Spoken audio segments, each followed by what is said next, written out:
Welcome everybody to debate night number 3, Christmas edition. You can see 4 of our lovely podcast hosts are wearing Christmas sweaters. What happened, Dexter?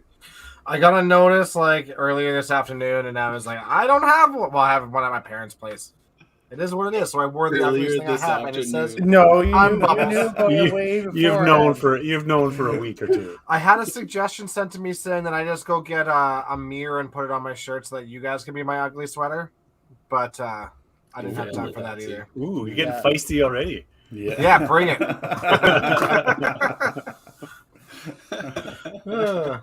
Yeah. So this is obviously the last podcast before our Christmas break. I know some people probably wanted to continue doing this, but I needed a break from these guys, so we're gonna take it in stride here. Wow! Shots fired. I guess. Amen. Both the top corner, just shots fired. No one knew about that before now. Yeah. No, I actually have a staff party next Wednesday, so that's my main reason. You guys can still run one if you want to. Well, probably be the highest grossing video we have. So. Yes. Yikes. We don't make any money on it, so grossing doesn't count. Patreon members are going to go up for sure. I guarantee you. Donations will come flying in. Yeah, no doubt.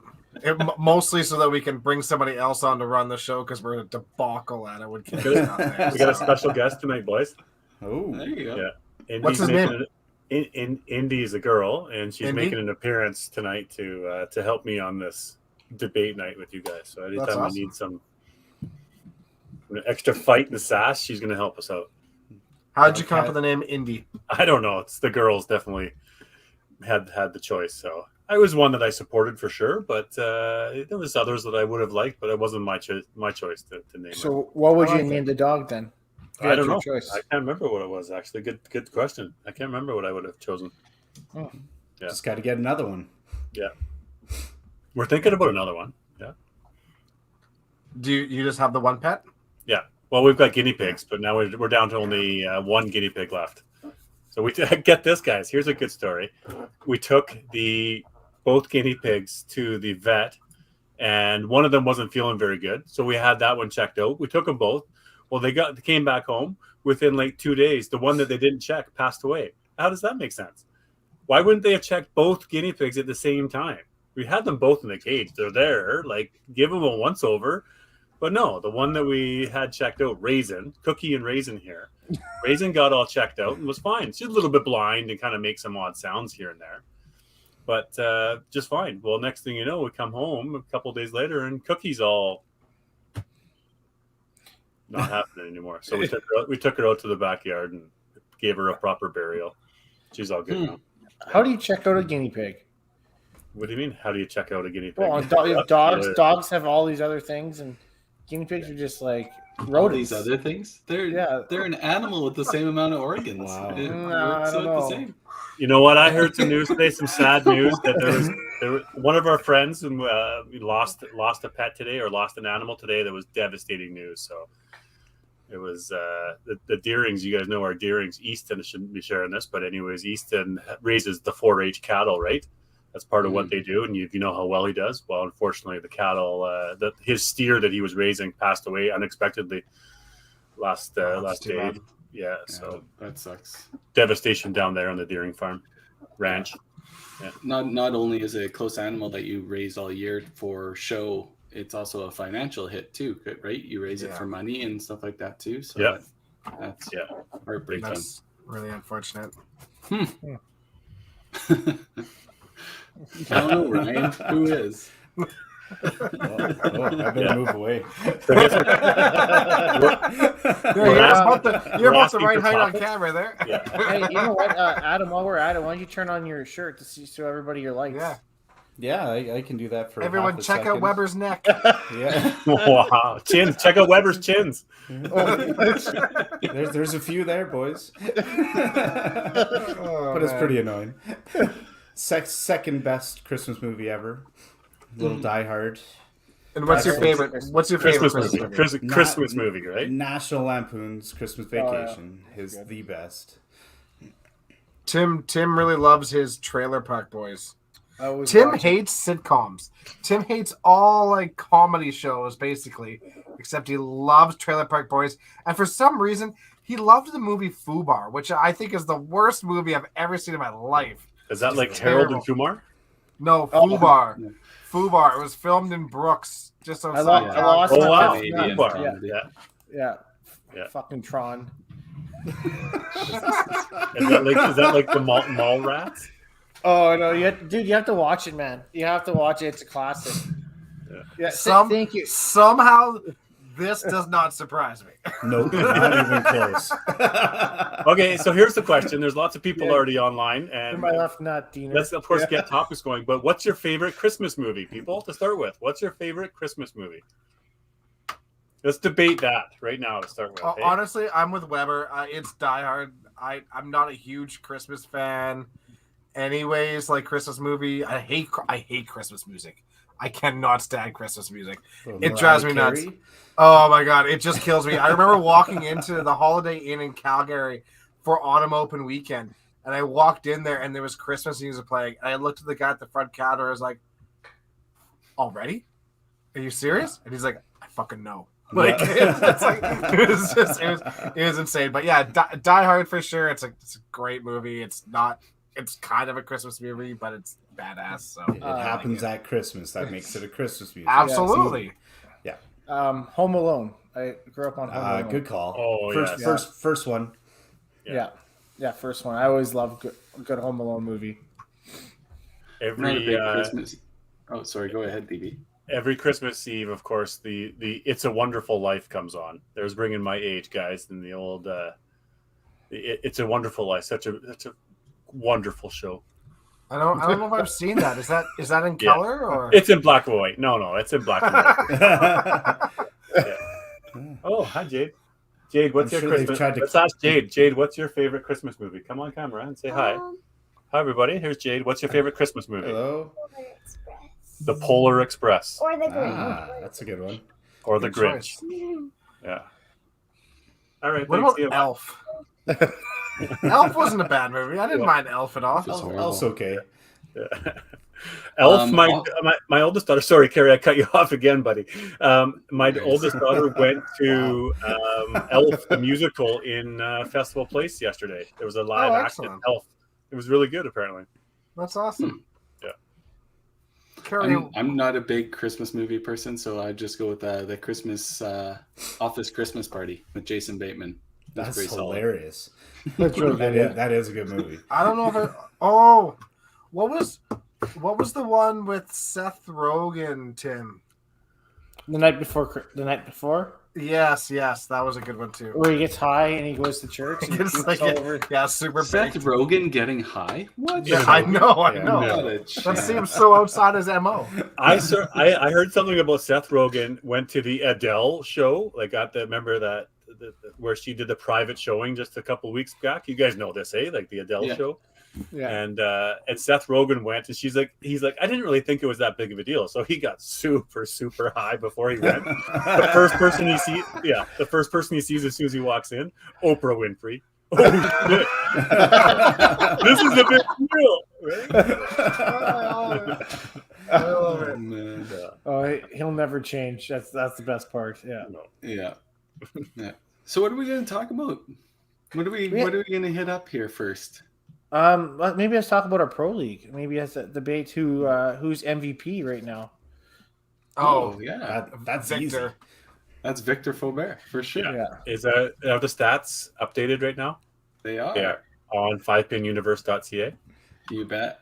You can go to 5pinuniverse.ca, go to the Pro Team League, and hit up individual stats. Yeah, 5 that's Pin Universe. a Finally really updated. easy debate. Really easy debate. It is Victor. Vic, for sure. He's been unreal. He's been a great leader. And ladies right now is Melinda Miller for Yep. Paradise Marvel. She is crushing it. She's got 4 points at 254 average. She's doing She's really playing well. great. Yeah. Yeah, it was a good weekend for. Oh, there it is. There. Nice. Yeah, Again? it was some Just good had matches.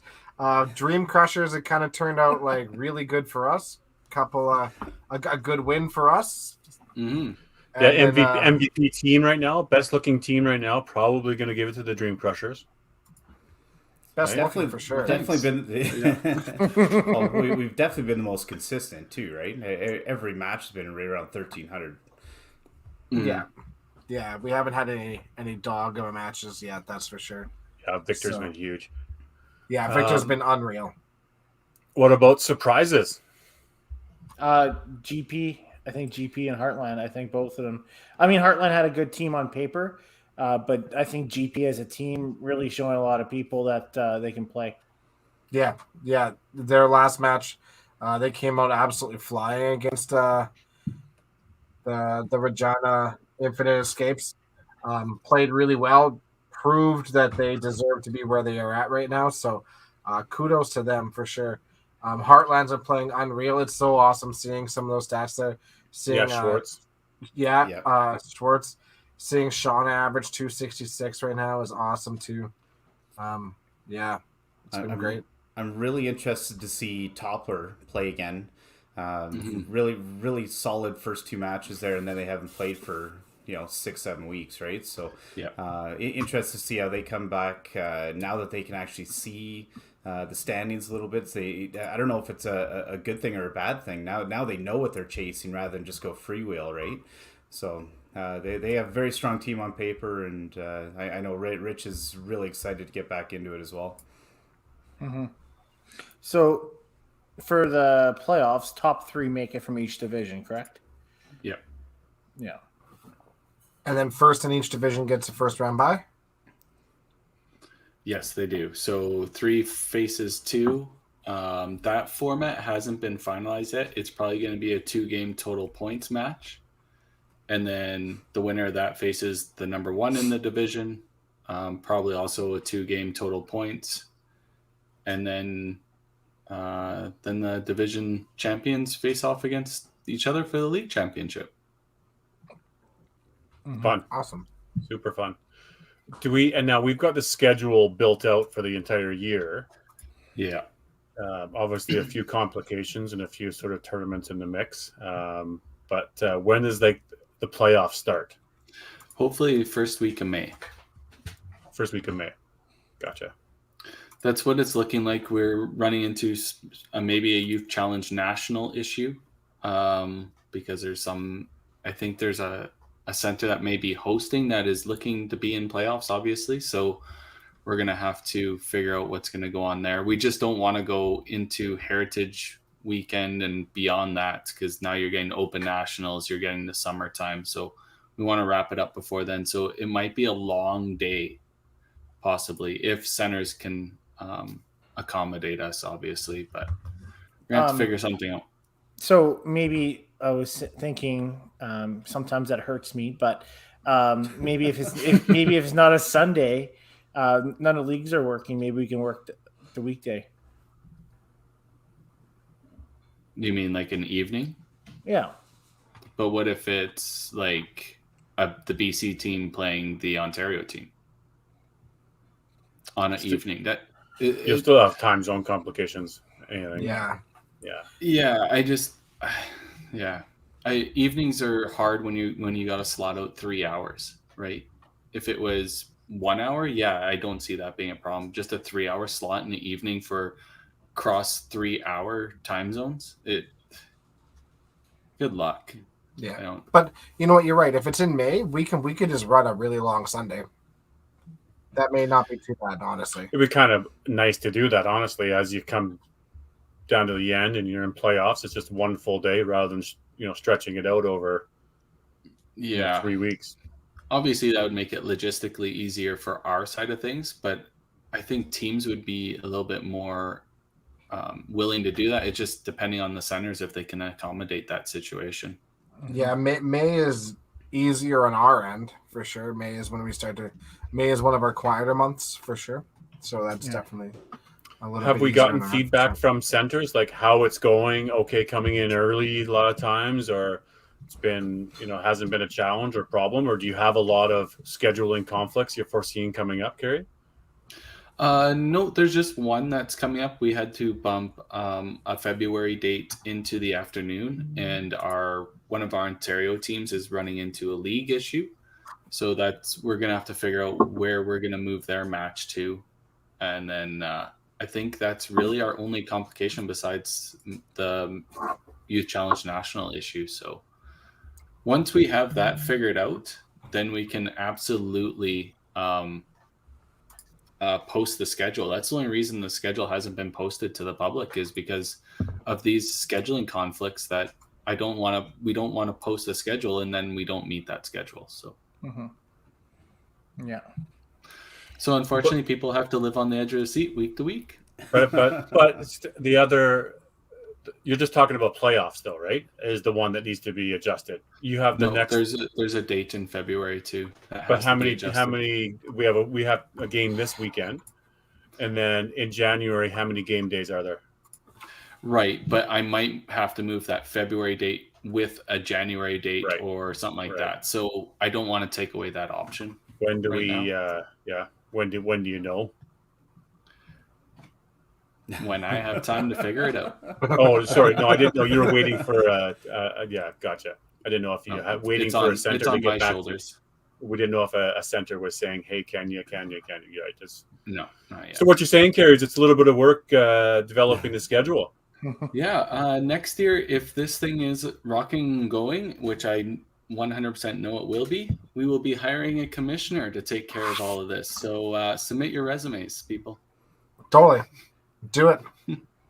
Well, let's talk about, I mean, obviously we're getting ahead of ourselves here, but what does next year look like Pro Team League? I mean, expansion teams we've talked about. We got a great email the other day, guys, about a couple of teams wanting in. We know there's been lots of conversation out there about what teams wanting in. Absolutely, but it's the more teams means more work. It means we're more organizing, more back end, more. But I mean, we're all for it, but it comes at a cost, right? Yeah, I think so. If people don't know, like, you can go to the 5pinuniverse.ca and look at the event, and all the rules and everything's on there stipulating how this season is going. But it was a $1,000 franchise fee to get your team in. I know for a fact that's going to go up to increase prize money and to cover possible commissioner, possible live streaming people that will be taking care of the back end stuff instead of us running it all. So for that reason, obviously prices will be going up and stuff like that. And we are looking at expanding as much as we're able to accommodate reasonably. I think a 4-team expansion isn't horrible. I think we can manage that. Yeah. Up to 16 teams. Yeah, I was doing some quick math on that the other day. So if we do 16 teams rather than 12, so 8 teams in a division, round robin just within your division, so that's 7 games a team. So that's 1 less game per team, but there's more teams. We end up doing 56 matches rather than what we have right now, which is 48. So that means we either, add in 2 or 3 weekends into the season, or we start doing 4 games in a day rather than 3 in a day, sort of thing. But I think that's a reasonable expansion. Further past that, we may just never have time to fill it. We to get through an entire season in a year. So I think 16 is probably, in my opinion, the sweet spot. But so I forget what I was going to say. Good chat, Tim. No. So are we going to for next year for the teams? Are we first come first serve? Do we let the teams who played this year have an opportunity to come back? The teams that are already in will always have whatever you call it, grandfather rights. They get their team in, but if they drop a year, then they go into the pool just like everybody else. And I think then we look at because obviously there's lots of people like, oh, we can do 2 teams from this city, we can do 3 teams from this city. I think we're going to try and get the whole country involved, so it'll be priority to spread out the league, and then if we need to make some teams from multiple cities or whatever, or from the same city, then we'll look into that. But I think we can get 16 teams with the 12 we have from different areas of the country, right? Yeah, I think you can get a lot more. I mean, I understand that we want to, slow her down and maybe not expand too fast and too much, but I definitely think that you're going to have a want out there. There's going to be teams from all over that would want to get in. There's tons of players we see that play tours. They would want to be in on it. So a larger expansion could fill the teams, but obviously you need the back end support. The biggest work that I see, Carrie, is on the weekends is that you organize the camera setup, right? So typically obviously the commissioner does the full schedules, right? So, but then there's somebody every morning. I've done the commentary, but I don't set up the cameras. That's not my skill set of making sure that the cameras in there. So there needs to be at least one technical wizard on each crew. Then there's 2 commentators. Yeah. If you expanded more, what you would need to do is have the same match days, but have 2 crews running at the same time. Yeah, having 2 separate streams. So have 2 separate streams going on, right? So there's 2 tech guys, there's 4 commentators, there's 6 matches going on. I mean, then you get up to a 24-team league. You've got 2 pools of 12. You have an 11-game round robin. Schedules are set by August. I mean, this is the big. This is the big dream here, right? Like just being the big. That's where we'd like to get to. But then you're at a $3,000 franchise fee. Right? Yeah, and it's teaching somebody to run that back end, right? Because now it can't just be me, because now we got to have a separate person in a separate location, because now you have bandwidth issues, you have a lot of other issues going on. Yeah. And so somebody needs to be I'd hate to say it, because I'm willing to give it up. I do not want to be running the back end if I'm going to continue to play in the league. So with that being said, if we have 2 techie people that want to run the back end stuff, want to handle all that underneath a commissioner, like if we expand the franchise fee, we expand our sponsorships, like we have a commercial package that brings in some money, that might all go towards the commissioner and those tech people behind the scenes, right? And then the prize money is strictly from the franchising fees, right? So there's lots of options out there. We just need people that are interested to show real interest and to send us their resumes and to send us their knowledge. And if this can be something that is happening, I'm willing to go to 24 and run 2 separate streams. But it becomes a business, right? Like this is a fully functioning professional 5PL, bowling league. Right now it's a hobby for us, and we're doing a lot of work behind the scenes, and we've definitely got the vision, and we're going to be able to, do it. But it becomes a business. This becomes, bigger than what it is right now, which is cool, and I think it should be that way. But yeah, that's where we're thinking. That's where I'm thinking, guys, is being able to help try taking this that direction. But you're right, Carrie. You can't just be you in the back end. It's got to be, a commissioner that has a board of directors, that has staff that work under him, that has expectations, and you have accountability, but you also get compensated. So you have to get paid to do the work. It gets beyond just being volunteer driven. Which is a pretty good stage and cool stage if we can get it to that point. Are we thinking like an East versus West, like a 12 teams West, 12 teams East, and then kind of dedicate the streams there? I'd vote for no. I like the fun of playing teams from across the country. Sure. What it does affect, though, Adam, is time zones. Becomes a challenge so much. Not everybody's starting at 9, 10, 11 in the morning. If it's the Eastern teams playing, they're typically always starting at 11 o'clock minimum.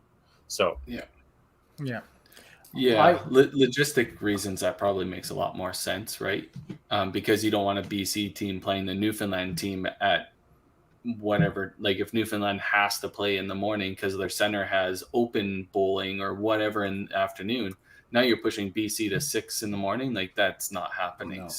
It would make more sense. Maybe like what Evan says is have cross division matches. So if you get to that big, maybe you have 4 divisions, right? You might play within your division, but you also have cross matches. So you're like the Oilers, the Flames, the Jets, or whatever what's our division, guys? Oilers, Flames, Vancouver. You're all within your area.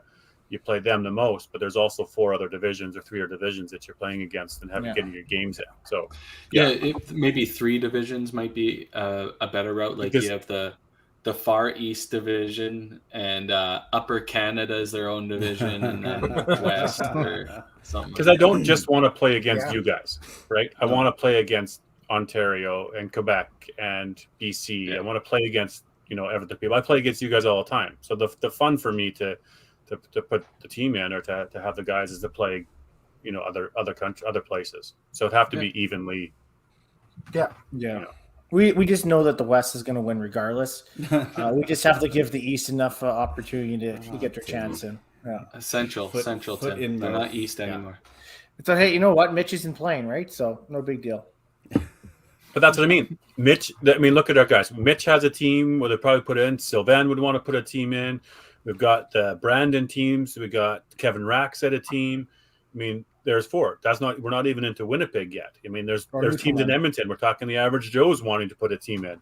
Yeah. Like, why not? No, if you go to 24, you got average Joe's. So what if you're 230 or 240 average bowlers? If you want to put a team in, Luke wants a team, right? Here we go. How many of you out there want a team in this next year?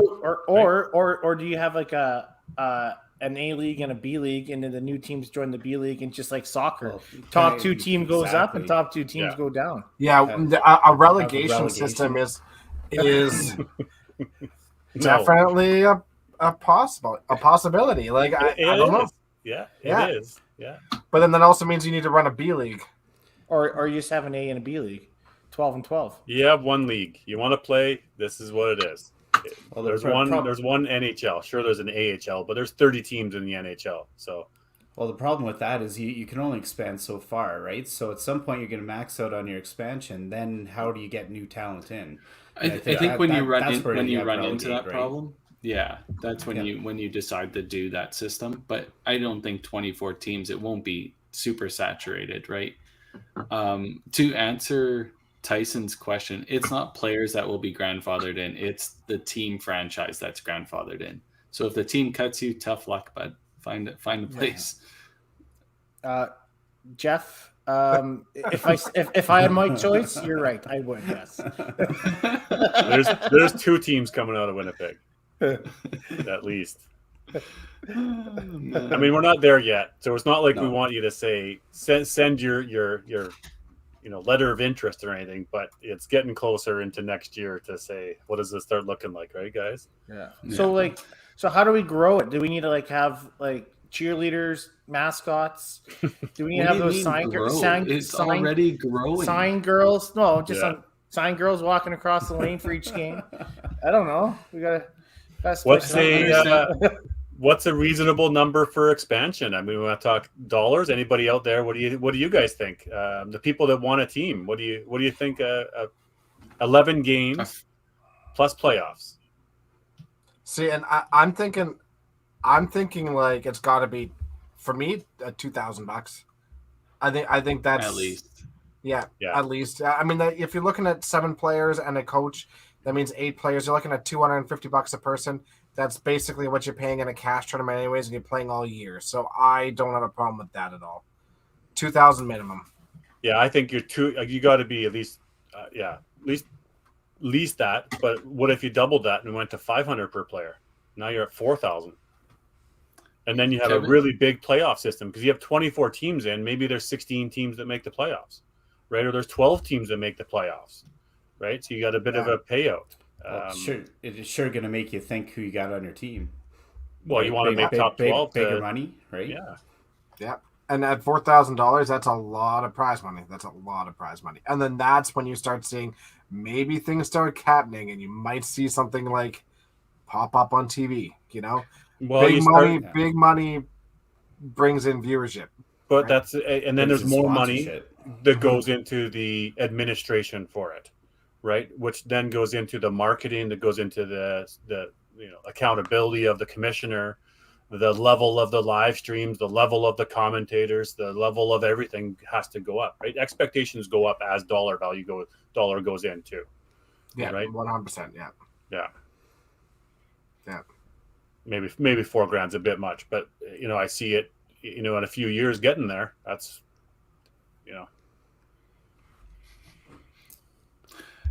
Good call, Luke. We just use cell phones at this time, so But a lot of the cell phones are really good. I mean, the new iPhones are 4K, 120 frames per second. Like, you can't really ask for much better than that. yeah, you just can't stream at that high level. But Yeah, it's getting there, right? yeah, it is. It's their first year. It'll take a little bit to get there. I know Kevin Rack was asking some questions. I posted a link in the chat. Just go to that link and it has all the rules for this year. There's going to be some changes for the second season, but obviously we're not going to make any changes till this season is over. So How about the what players have not performed or teams have not performed to your expectations so far? Maybe one on all this right, podcast. hot takes. No. hot take. You know, Yeah. I will throw one team under the bus. I'm actually kind of disappointed in Regina. I thought Regina would be a better team, and they stunk it up pretty good. And I say that because Sarah's listening right now too, right? The Giants are a good team. Like Yeah. they They're are. a good team. We all know that they can play. We She all know they crushed can play. Dex. And you know what? Yeah, because I trash talked. She just doesn't know how to read. Like, but no, we all know they're a great team. We all know they can play, and I mean, you know what? Even on Sunday, I mean, it wasn't like they played bad. Honestly, they hit two teams that played really well, and that's just kind of how it goes sometimes, right? We have a chat going, and you know, Johnny McDonald's been injured all year, and he obviously the buck 65 average isn't indicative to his play. He's been nursing a shoulder, but poor John Moen sitting on the bench. They offered him a spot, and then they put an injured guy on that team, right? So I kind of feel bad for them, but they have a good team. You know, maybe that's the thing too. I mean, Sarah's played pretty well. I think she's averaging 240, but they only have one lady on the team. Right, I guess that's the way. But maybe having another lady on the team brings a different dynamic to it, right? Mm-hmm. Yeah. The Mighty Plucks have surprised me. I thought they'd be a lot better too. They've definitely struggled. Tough one. They have struggled. Yeah, Al's a beauty, but they've just really struggled out there. Because remember, Jess Levine, I think Joanne too, weren't they part of the 8-gamer that played really well? Yeah. Jess for sure, and she hasn't. They had some team changes there too, some roster changes. So it's obviously not the team that they first came out with on paper, but they still have some matches left, and you never know. Obviously, nobody knows how long this or how this league is going to pan out, right? I still think it's a little too early too, but I'm waiting to see what the T-Bay Bowling Club does after the first two. I didn't think they played all that well their first two matches, to be honest. So Sleeping Giants. Exactly. Luke, roster deadline for next season? Probably August. He's excited. He's like, we don't even have a commissioner yet, so we can't tell you anything. But honestly, we've got a commissioner, Carrie. Who are you kidding? Yeah. Just send us $500 and we'll see what we can do with it. Carrie, we've got to definitely make it earlier than August because we got to have time for DB and his crew to make logos and then to get shirts ready because we want everybody to look good. So I think by the time that the finals and the playoffs come this year, we should probably, as a league committee, have that discussion and have a plan before that. So into the new year, I'm pretty sure we'll be chatting about, okay, let's start making some concrete plans of what this might look like for next year and put together timelines for stuff like that for sure. Yeah, right? Exactly. So besides the people who maybe have underperformed, I know we all said Victor's kind of our MVP choice right now. A couple guys we were talking about maybe a little bit earlier that I think that were super underrated or we didn't know about with some people like obviously the Tompkin boys. Looking at Danny Stewart, like me and Daryl were talking, super solid anchor from down there. Obviously the Holy Rollers have some hidden gems up there.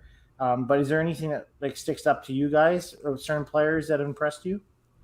Well, there's two people that I wish that I think are generally underrated in the most part. One is Derek Lewicki.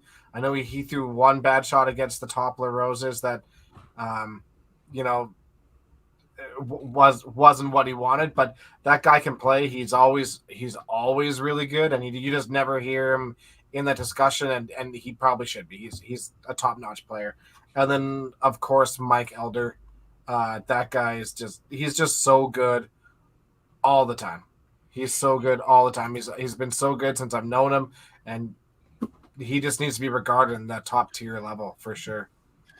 Yeah, it's not enough games for certain teams to really be like, oh, I didn't expect them to play that well because they only got 2 matches in. But like, there's a lot of players averaging 280, 260 plus, right? Yep, that only have 2 games in. So how do you judge that kind of thing?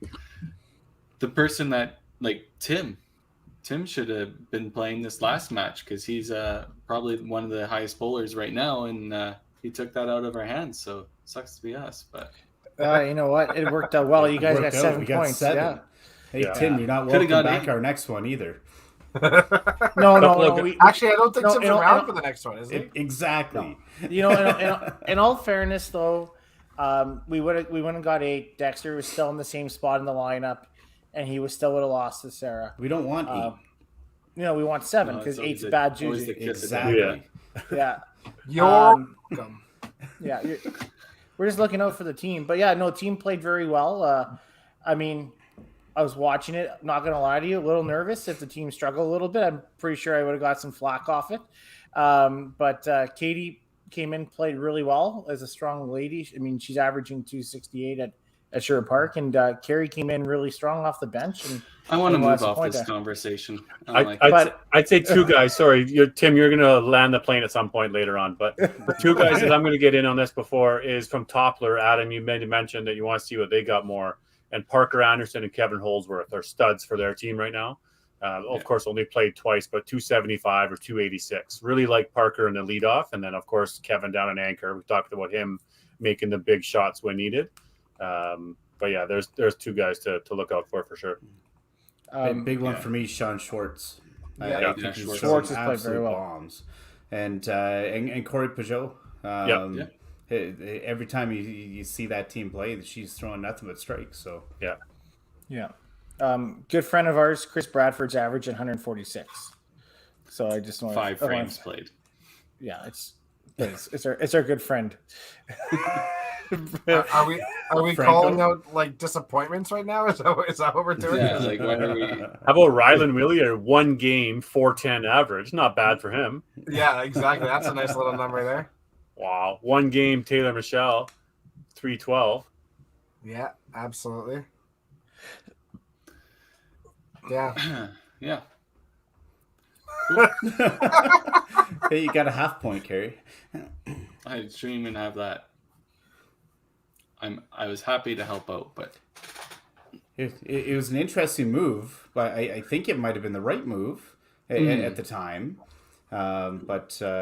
It was weird to see that Caitlin actually had the lead when she got pulled there. I think she was kind of confused on it as well.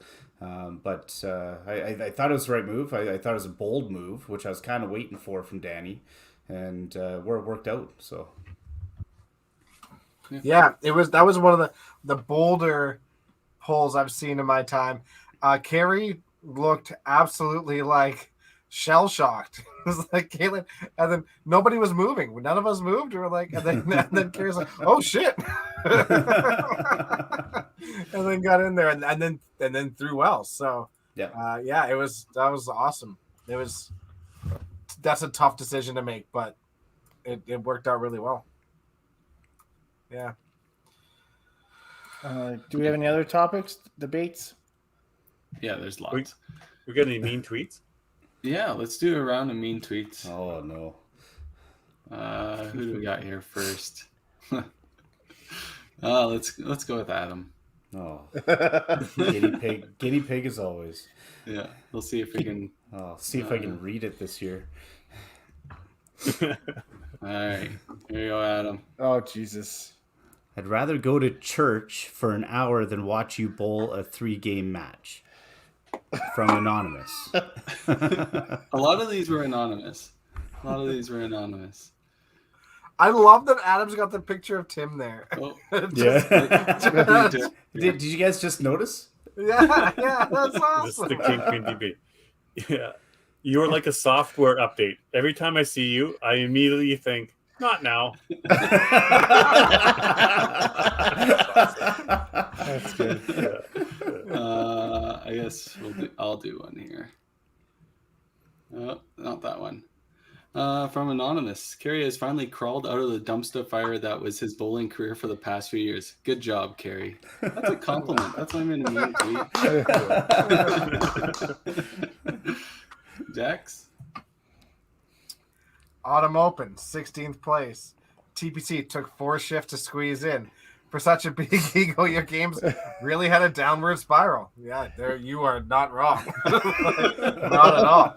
These stats that JB is doing is making me feel a little bit better, though. All right, Tim. Oh, good luck. You were so happy for the negativity of the COVID test. We didn't want to spoil the happiness by telling you it was not a cute test. Negative. Oh, wow. You just said it there. The JB's stats. Let's go there for a bit. Unbelievable statistics that we're seeing here now, guys. Isn't this cool? Yeah, he's pulling all the stuff from TPC. We dropped off our database from our scoring system, and some of the stats coming out are absolutely so cool to see. I don't Well, know he where just to ripped through the ones about Tyler, or he said the ones on the main post on Facebook. What was it about? Number of hit percentages or corners? Corners were 1763 to 1760. Right? What were some of those things? Let's see if Yeah. we can find it here.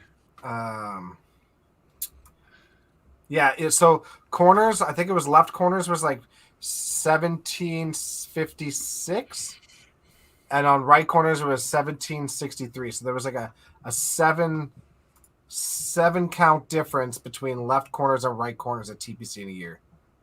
That is mind blowing to me that it was that close. Just super Crazy. neat. Law of averages really this is a real thing. It's crazy.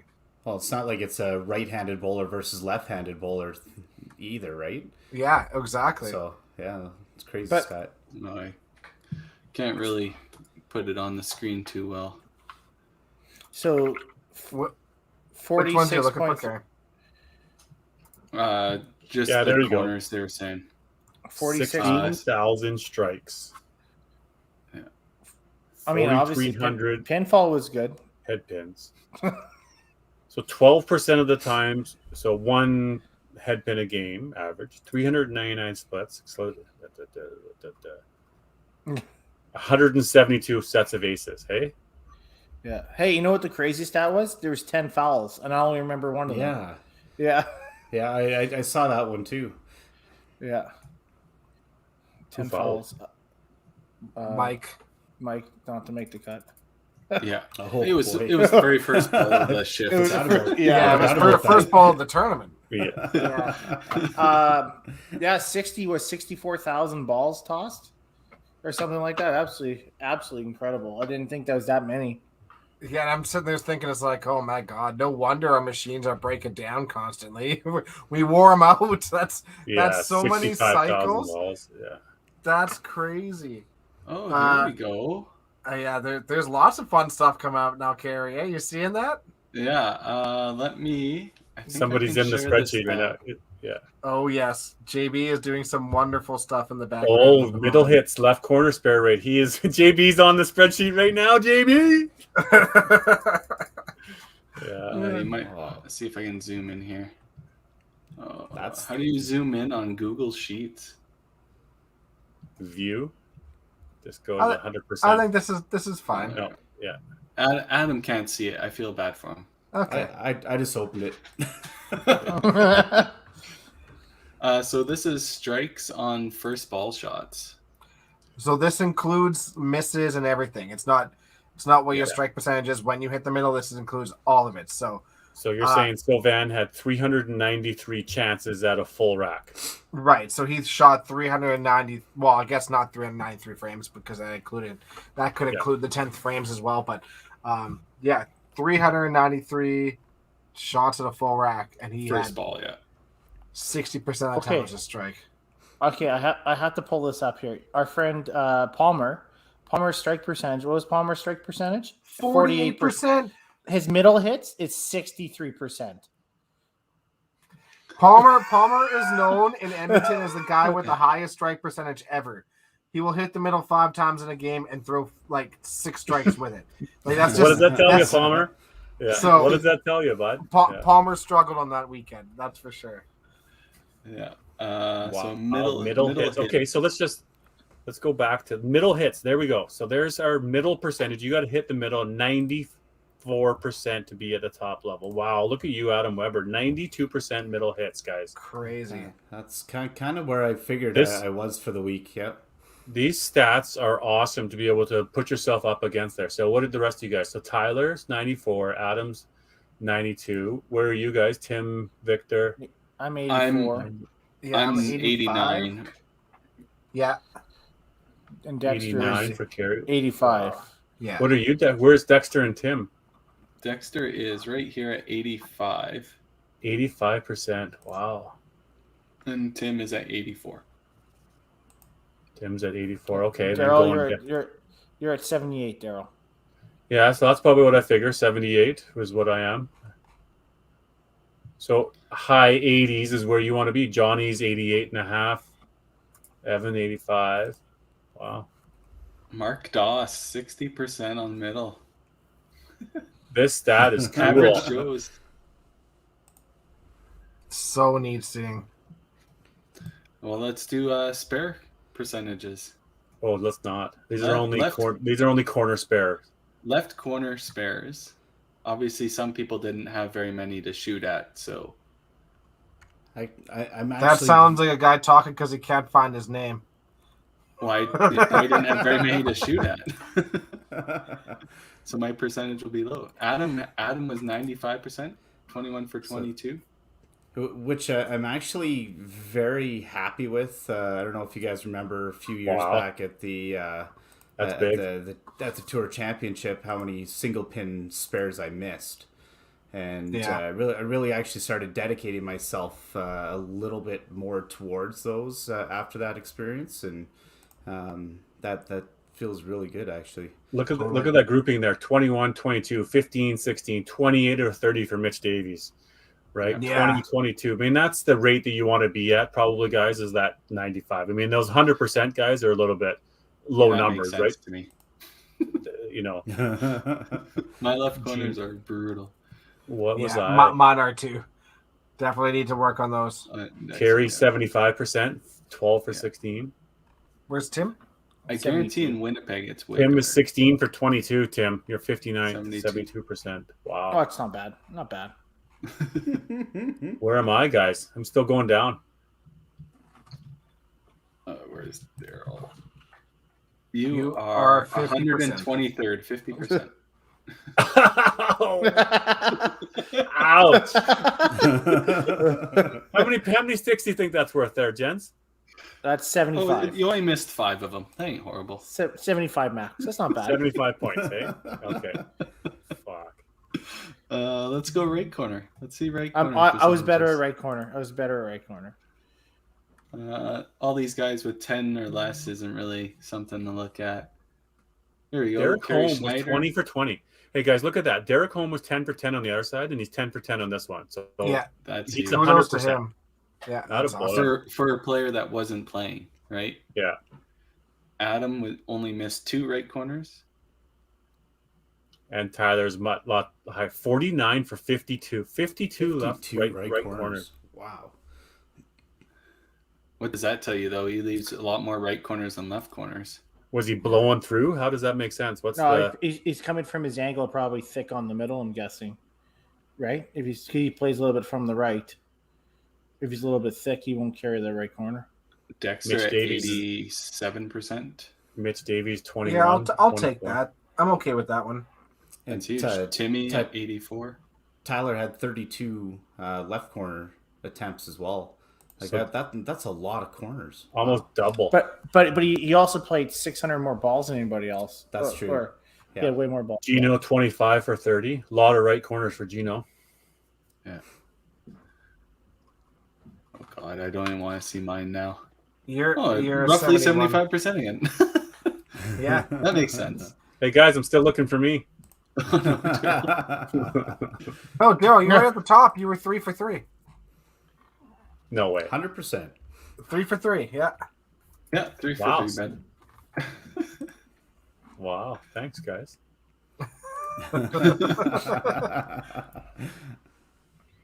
Yeah, these stats are amazing. I'd love to see head pin percentage or unsparable percentages too for people. I think that's always. You know what I want to see? Missed wood. That would be a crazy stat. How much wood you missed yeah. on deck? Yeah. Yeah. That could get That- pretty embarrassing for a few people. Well, I mean, it's not gonna be fully No. indicative. I mean, to Tyler, who shot 600 balls, right? He's obviously gonna maybe have a little bit more. Yeah, but than if others. you make it into an average over the games or whatnot, or Yeah. whatever, but it could also be a wake up call for people that let throw balls away too. Yeah, very cool. That's amazing. Thank you, JB. This is Yes. absolutely fantastic. Yeah. Do we have now, guys, data on this from Autumn Open? Not getting ahead of ourselves, but It's, It's, entered, not calculated yet. Not extrapolated yet. right. Because obviously But it's not but just it like is- flipping it into a. There's a little bit of work behind the scenes that goes into making this. Yeah. Right. Like, Yeah, the Autumn So- Open had to all be re-entered ball for ball, so it took a lot longer to do that. It's not all a database and all that stuff. So thank you. So, breaking news: Doug Clark shot his fourth perfect game today at Glencairn. Oh, Nice. Holy, Congrats, buddy. My Yeah. idol, Doug Amazing. Clark. Dougie Clark. oh, Almost- Carrie's going to come in and start practicing. Yeah. Yeah, that's another one now. He probably has the Amazing. same Congratulations. reaction as Jeff That's- Young. Do we have a Yeah. video that we could look at? It must be up there somewhere. Oh, jeez. Come on, Tim. You're Yeah. gonna It was bring just- it up. Do the it was research just- here. It was just through our buddy's group chat. The Regina guys messaged us. Oh, that's awesome. They could have commented in the chat on this thing. Pay attention to us, Tim. Pay attention to us. Get I'm off paying your phone. attention to all you. I'm paying attention to all you guys. I'm just trying to get everybody's information here. That's all. I'll tell you one guy that is close to the WCBT in the 5-pin universe heart. What about this little guy? Yeah. Oh, big yeah. smile Yeah. there, eh? Absolutely. Yeah. Pretty cool. There was did also awesome. Jen Smith's kid was there Yes. too, I think, right? Yeah. I think Maddie ended up winning, and Graham shot his best game ever, like 240 something. Absolutely awesome. That's pretty cool. On a sad note, what about Larry Rochette? Our thoughts are definitely with Larry. Yeah, absolutely. Yes. Such Yeah. a pillar of the community out in BC for as long as I can remember, and the guy just retired, just sold officially fully retired, sold the business in September, I believe, and heartbreaking to hear. Hoping for positive things, and hoping that he pulls through on it. Our thoughts are definitely with him and the family. Crazy. Yeah, absolutely. I do have Doug Clark's perfect game. Yeah, that's good.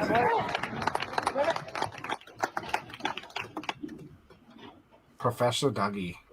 Oh, wearing the hoodie. What shirt is he wearing? The Loblaw Loblaw Lofters. Loblaw Lefters. He's wearing the Must be golfing their- hoodie, right? Is that He their looks team pretty shirts? comfy. Must be the team Must be. shirts. All I know is our team shirts are going to look much better than those.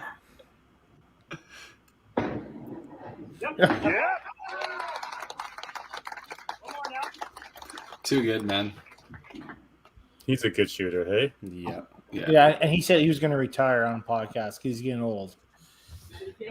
Long live Dougie. Charge. Charles, what are you talking about? This is a Christmas sweater. Pretty quick. Hey, Dougie, good job. He almost Congrats, didn't man. even watch that. That's Crazy. That's Knew awesome. it out of the hand. Unreal. Congratulations, buddy. That's fantastic. That's so good. We've had quite I'm a few just- this year. Yeah, it seems like there's been more this year, no? Just Well, all we around the country. just have a longer season. Last year we finished in November, so But even just just, saying. on average, it feels like there does seem to be Yeah. more this year so far. Well, you go from like 47 a few years ago because Bonnie Doon was involved down to like 10. And now we've Yeah. probably got about 10 or 12 already this year, right? It's pretty incredible. Halfway through. Yeah, that's awesome.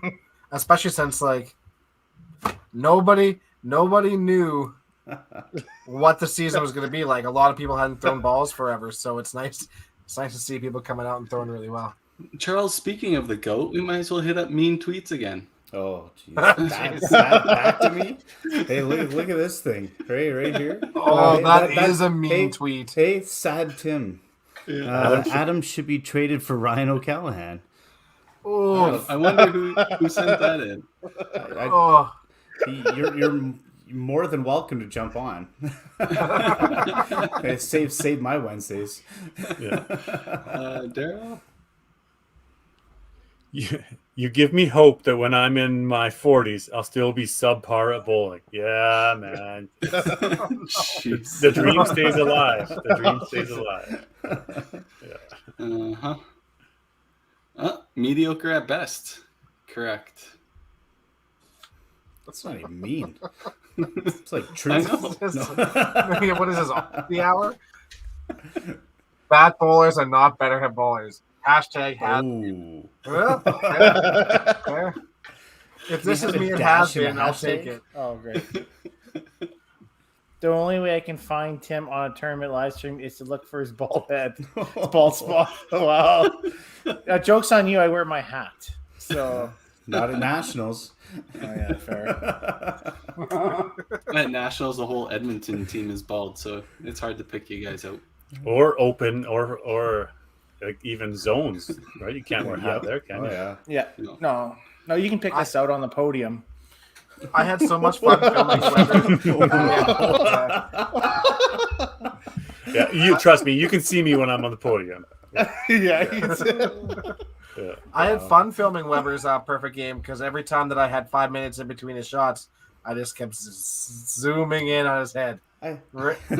threw 3 balls in like 3 minutes. Like, what else do you want from me? It's I pretty know. good. No, you're exactly right. That means I had, 2 minutes and 50 seconds to zoom in on your bald spot. I wanted it to be there forever for you. That's all. You know what though? Like, it actually showed that there's still hair up there, unlike Tim.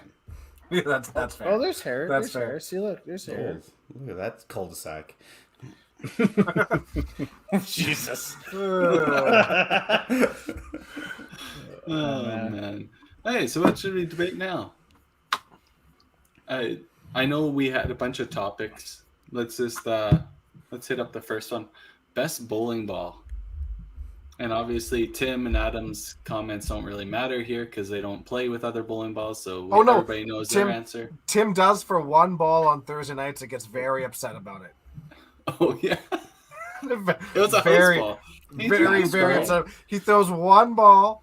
He was screwing around with Katie's ball, so I screwed around with his. He didn't throw his ball for one ball.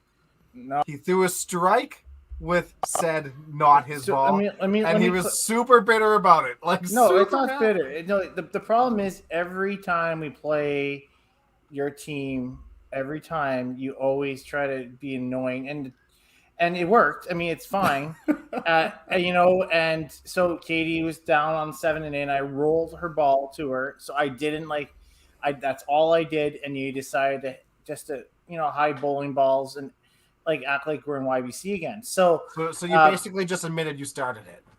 no, I didn't start it, but that's what it it's only when our team is succeeding you want us to drag us down. Honestly, when you so send we- a group message to everybody saying that they're going to be annoying today, That means I'm going to be annoying That's today. when we decided, Like- okay, fine, we will be.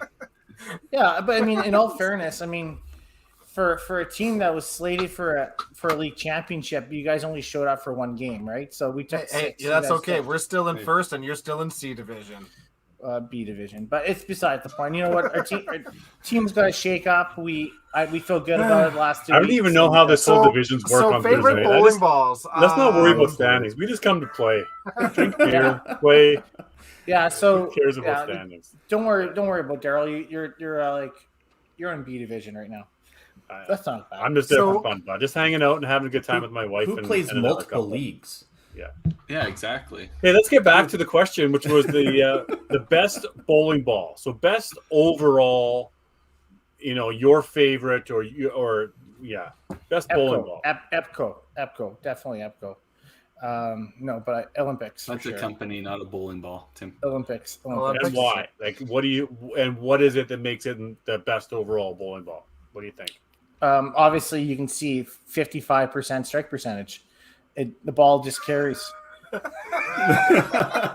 Is this the star lines you're talking? No, this is Olympics. Tim's The Olympics. Kmart bowling balls. They were Kmart. That's what he Richard really said.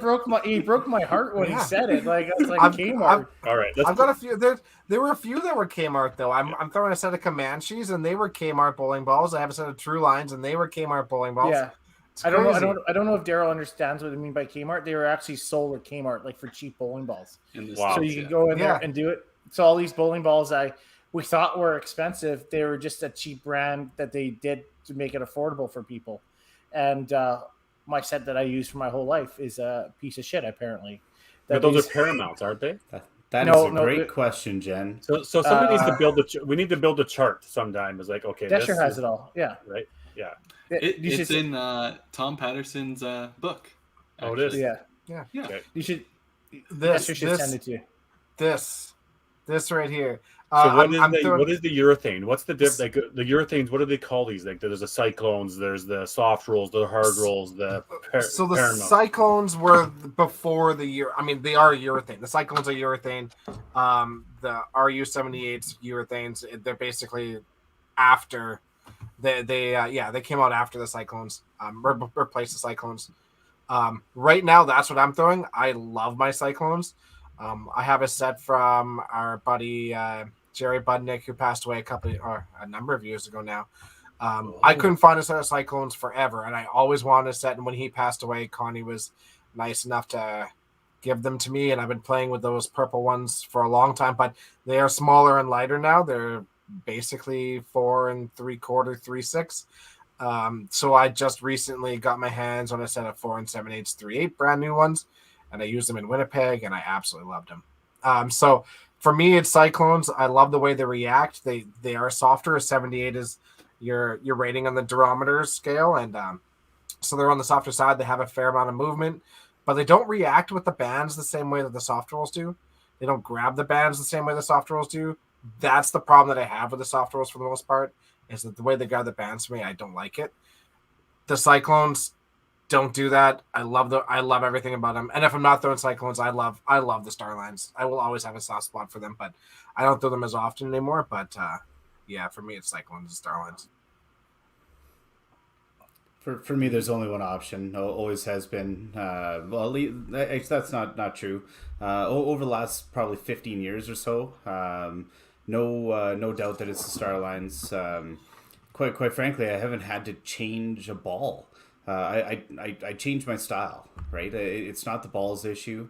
I know that there's definitely pros and cons to some of the other ones that are out there, right? But the results over 15 years at league play and especially at tournament play, why would I ever change, right? I do have a set of reactive use in the bag just in case, maybe if I once in a while want to change the feel of the ball, but if they ever come out in a tournament, it's a big surprise to everybody. So I don't know. It also means that if they come out, that means you're dog shit. I'm real garbage, right? So, actually, the only place that I really actually had to try them out was up in Grand Prairie. That one year, about 7-8 years ago, there was so much break on there that I couldn't even control the star lines, right? So that actually took about 2 boards, maybe 3 boards of break off of it, and it was just I don't know. It was basically just throwing a dart at the board. Try to get lucky on something, because that place was very tough. You were buried in 3 all weekend. I remember that. 2 or 3, I think. Yeah. That's where I should be, right, Timmy? Not saying you can't be. I can be there anywhere, of course. Yeah, I pretty much have every type of bowling ball that I have options to throw. First will always be soft roll. I'll always throw that one first, and if it's not working, then I'll move to the other bowling balls. But it kind of usually goes soft roll, then star line, and if neither of those are working, then I just have a pair of Aramis or Heart or even Rock Paramounts, something that just goes straight. I even in Winnipeg there, I was getting lots of blow throughs because I throw 5-inch 312 soft rolls. It was blow through. So then I asked Dexter, because I didn't bring any light bowling balls. I asked him if he had a 3-6 bowling ball, and he had I think it was your Cyclone Dex. Yeah.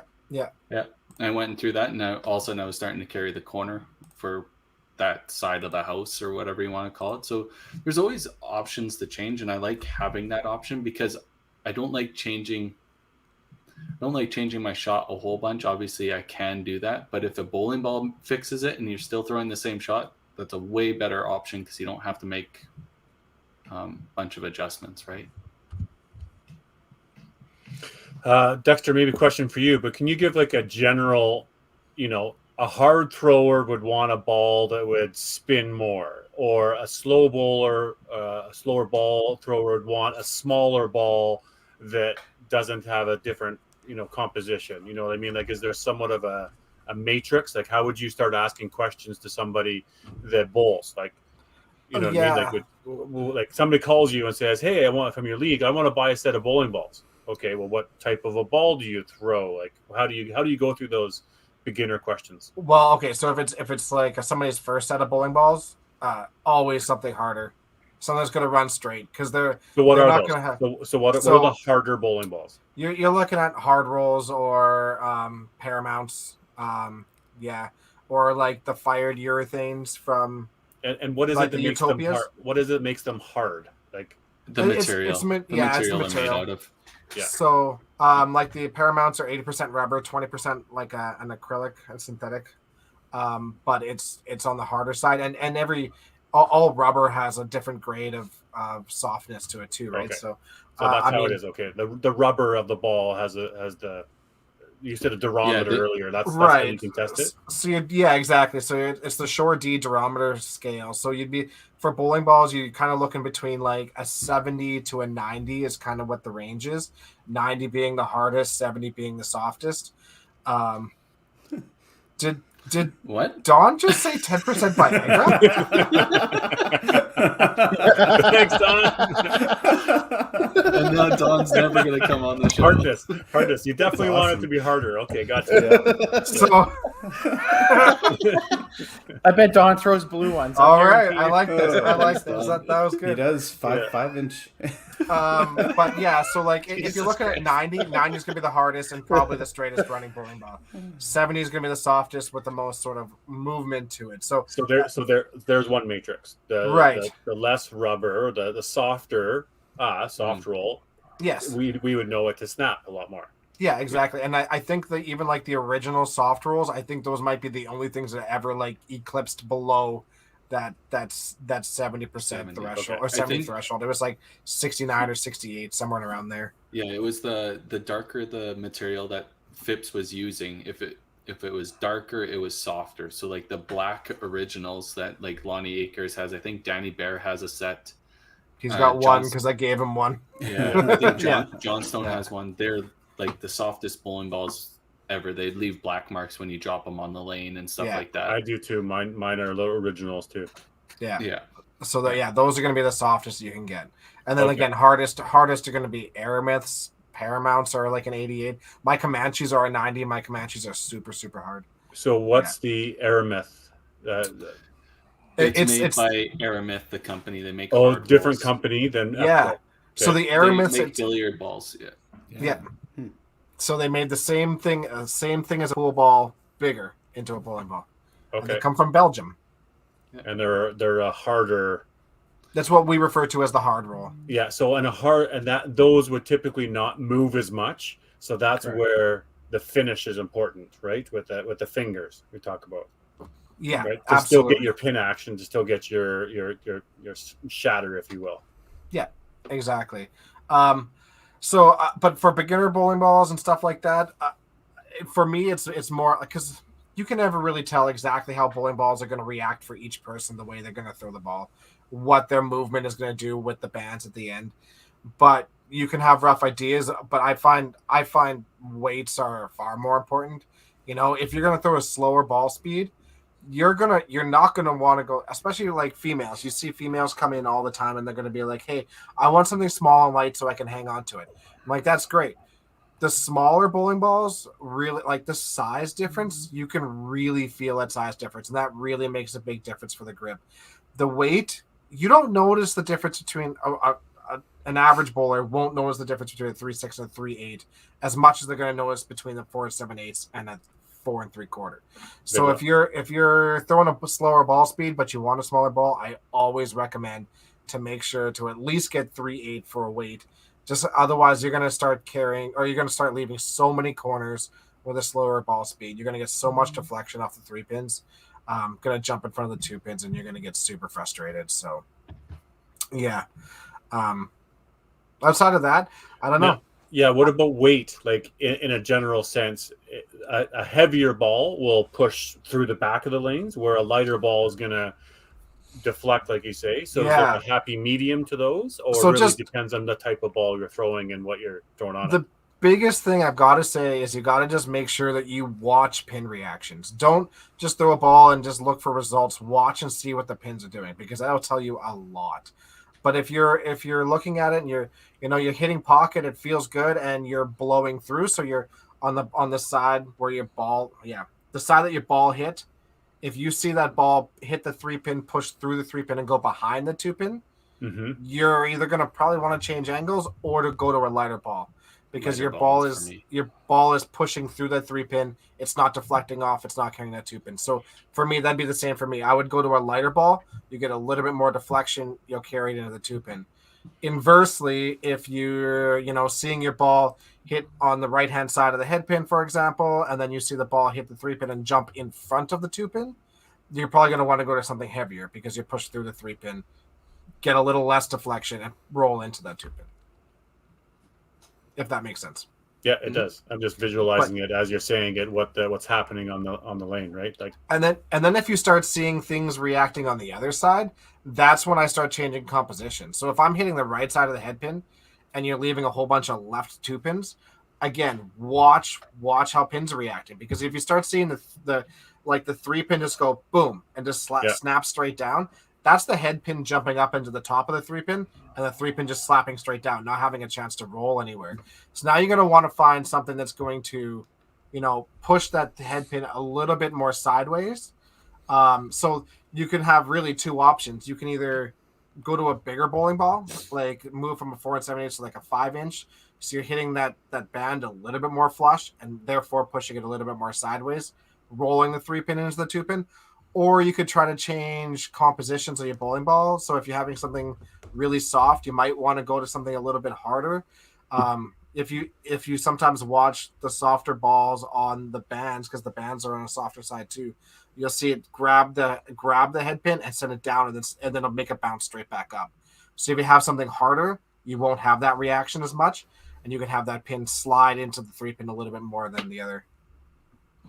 So that's what's you think it's hitting the ground and then going up. Yeah, it happens lots. Yeah. I hope everybody's paying attention, because this is a free tutorial on how to get better pinfall without changing your game. So yeah, I know Adam and Tim don't change a lot of their bowling balls, but they rely on feel or whatever they're doing to compensate. But if you're looking to throw the same shot and you're seeing some of these results, this is an easy change that might result in better or could result in better pinfall for you. Well, this is one of the kind of the topics that we brought on before, right? Why don't we have somebody from like an EPCO rep at some of these tournaments, and just have a session, just like the PGA Tour players always have, right? You go out there and you try all this different equipment, and then you try to figure it out on the range, and then go out there and throw. Why do they not have these sessions, these a day before? Right, bring out 30, 40 different sets of bowling balls and let guys try them. Unfortunately, not enough resale, right? No, like you have the same bowling balls for the last 40 years. Not enough to cover the cost. No, and I agree with you too, Adam. But the other thing is that EPCO and those reps, they're not going to have that information either, because those bowling balls are designed for 5-pin, yes, but mostly for duck pin, right, and candle pin. A lot of them don't play the 5-pin game, right? So they're not going to know those reactions and how it reacts with our bands, right? So how many bowling balls do you guys sell a year? How many bowling balls does All-Star Bowling sales? I mean, what sort of volume are you talking about that they're doing? Are they doing enough business? Gotta be. I don't think they are. I really don't. No. Because so prime example is Phipps used to come out to the Canadian Nationals whenever it was out in Hamilton, right? They would always set up a booth, and then that ended. I think because sales there's no resale value in it, right? Yeah. If guys aren't buying bowling balls because they can use the same set year after year, they don't break down. They're not. What's the point of buying new bowling balls? Yeah, right. Like 10 so, pin. yeah, 10 pin, because of the weight blocks and the way they're drilled and stuff, they do break down. There's so much more surface area to absorb oil and stuff like that. So there's a resale value there.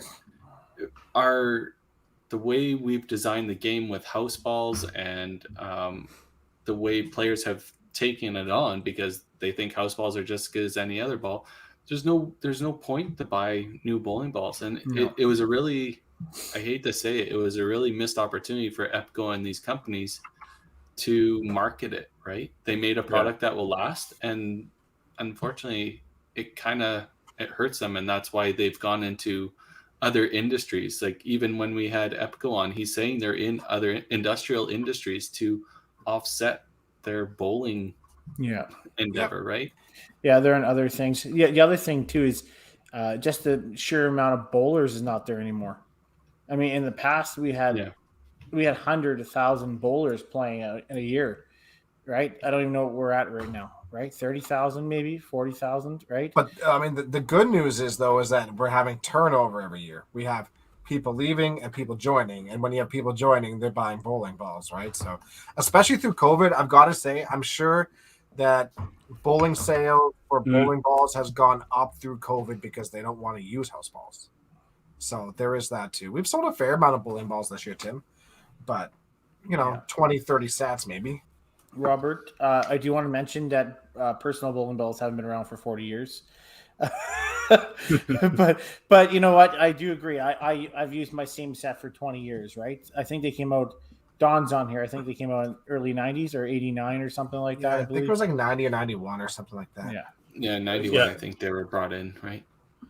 It's interesting, the whole idea of when you change, you don't necessarily, you can still throw the same style just with a different bowling ball to get a different result, which I think is exciting. Whereas instead of, you don't have to move your feet around a whole bunch, you can sometimes just change the ball. So and I mean, the whole conversation around change and what do you do to adjust, and it's switching a ball is part of the component to it. Right, and at our level, you can tell the difference between I didn't throw that ball right, or B, I felt like I threw that ball really well and I didn't get the result I was looking for. Yeah. And then that's the B side, is where you're going to want to make those changes. You still want to fundamentally do things properly first. And then if you're not getting what you want, then make those changes. Yeah. Yeah. So, and that's the different way to look at the game too, right? Is if you're in Adam's position or Tim's position, you're probably changing your hand position or you're moving a board or something like that, where I've gotten to the point now where instead of me changing my line, a drastic line change, I just change the bowling ball and hopefully see the other result I was looking for, right? And prime example, like Dexter was going through it several times, was blow throughs and skips. If the ball's blowing through, it's too heavy. If it's skipping, it's too light. Those are two easy changes. I don't have to change my shot. I just have to change the bowling ball I'm using. Yeah, Fair. 100%. Yeah, because you want the bowling ball to hit the corner pin on one side, ideally in a perfect pocket shot. The head pin hits the corner pin and on one side, and then the bowling ball hits the corner pin on the other side. Yeah, the bowling ball should make contact with your pocket side corner. Right. You know, I hate to say it, I really don't think I've ever really had a huge issue with blow throughs or bouncing off with my with me. I've never really had that issue. And if I do blow through, it's because I'm thin. Yeah, so part of that is because of how much you've used those bowling balls too, Tim. Because what are they weighed at? 3.6? 3.7. Right? So they are on the lighter side, which is okay. I throw most of my bowling balls are 3.6 now, but that playing from the right hand side, throwing the 3.6, I've really eliminated a lot of blow throughs because it just deflects so much. We have enough ball speed that we don't have to worry about those sort of things. So by throwing that, it's going with the lighter balls, way less blow throughs. This is a great topic that Kevin brought up is cannot these bowling balls be recycled, trade them off, pay the difference to a rep to come to town, stuff like that. I think if there was a market like that, Don Sim would probably know better. I'm not sure if he would be looking at a trade market, but there's a 5-pin bowler buy and sell on Facebook that literally you could go on there and request whatever you're looking for and somebody has it, either from their parents that retired from bowling or they're retired from bowling or something like that, right? I think it's because bowling has been the participation level has been going down so far. There's too much of the product out on the open market to really worry about trade with new bowling product. I don't know. Does that make sense? It's saturated. There's too much product out there. Yeah. Can they melt them down and then remake them, or what could you do? Well, so they could refinish old bowling balls, which would be neat.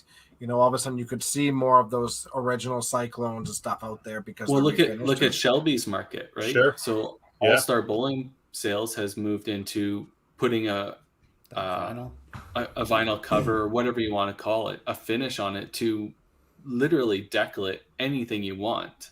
And it's rock solid. Like that bowling ball will probably last 30, 40 years. I don't think that stuff wears off. Is that right? That's cool. I didn't know that. So you could do a custom finish bowling ball? Yeah, I'm not sure how far they go that way, but they have like wrap? sports teams. They have all this other stuff already on their website. I'm not sure how custom they can go as of yet, but I'm sure that's where they're going. Neat. But custom jerseys, different. Custom bowling balls. I think it's that vinyl dipping, is it not? Like what people do to hydro their dipping. helmets and stuff. Hydro dipping, yeah. Oh, sexy. Good idea. Yeah.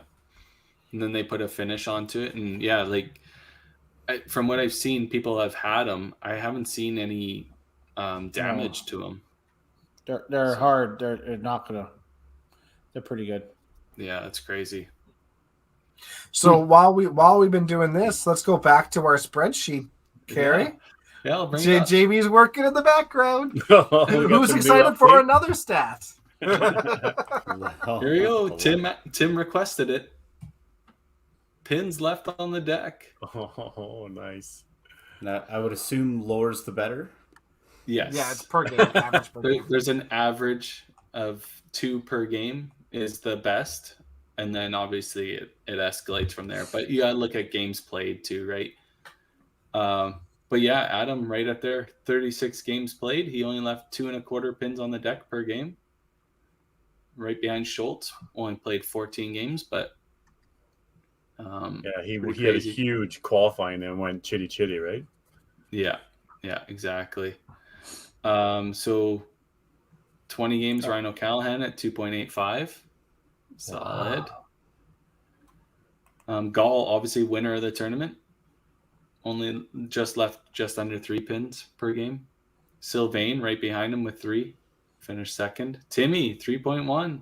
I'll take it. Sometimes I throw away a lot of balls. So If you guys were to guess, though, would you say that it was 2 pins or 3 pins per game, or would you have thought it was like 5 or 10? Like, what would your number have thought? Well, I Five or- think you have huge games, right, where you don't leave absolutely anything, right? You spared everything, you struck. Yeah. Sure. It's the games that you struggled Sure. on headpins that's I think where you leave the excess amount and then it averages. So maybe out, that's right? take that stat further. How many games were clean games? No, 0 versus, Yeah.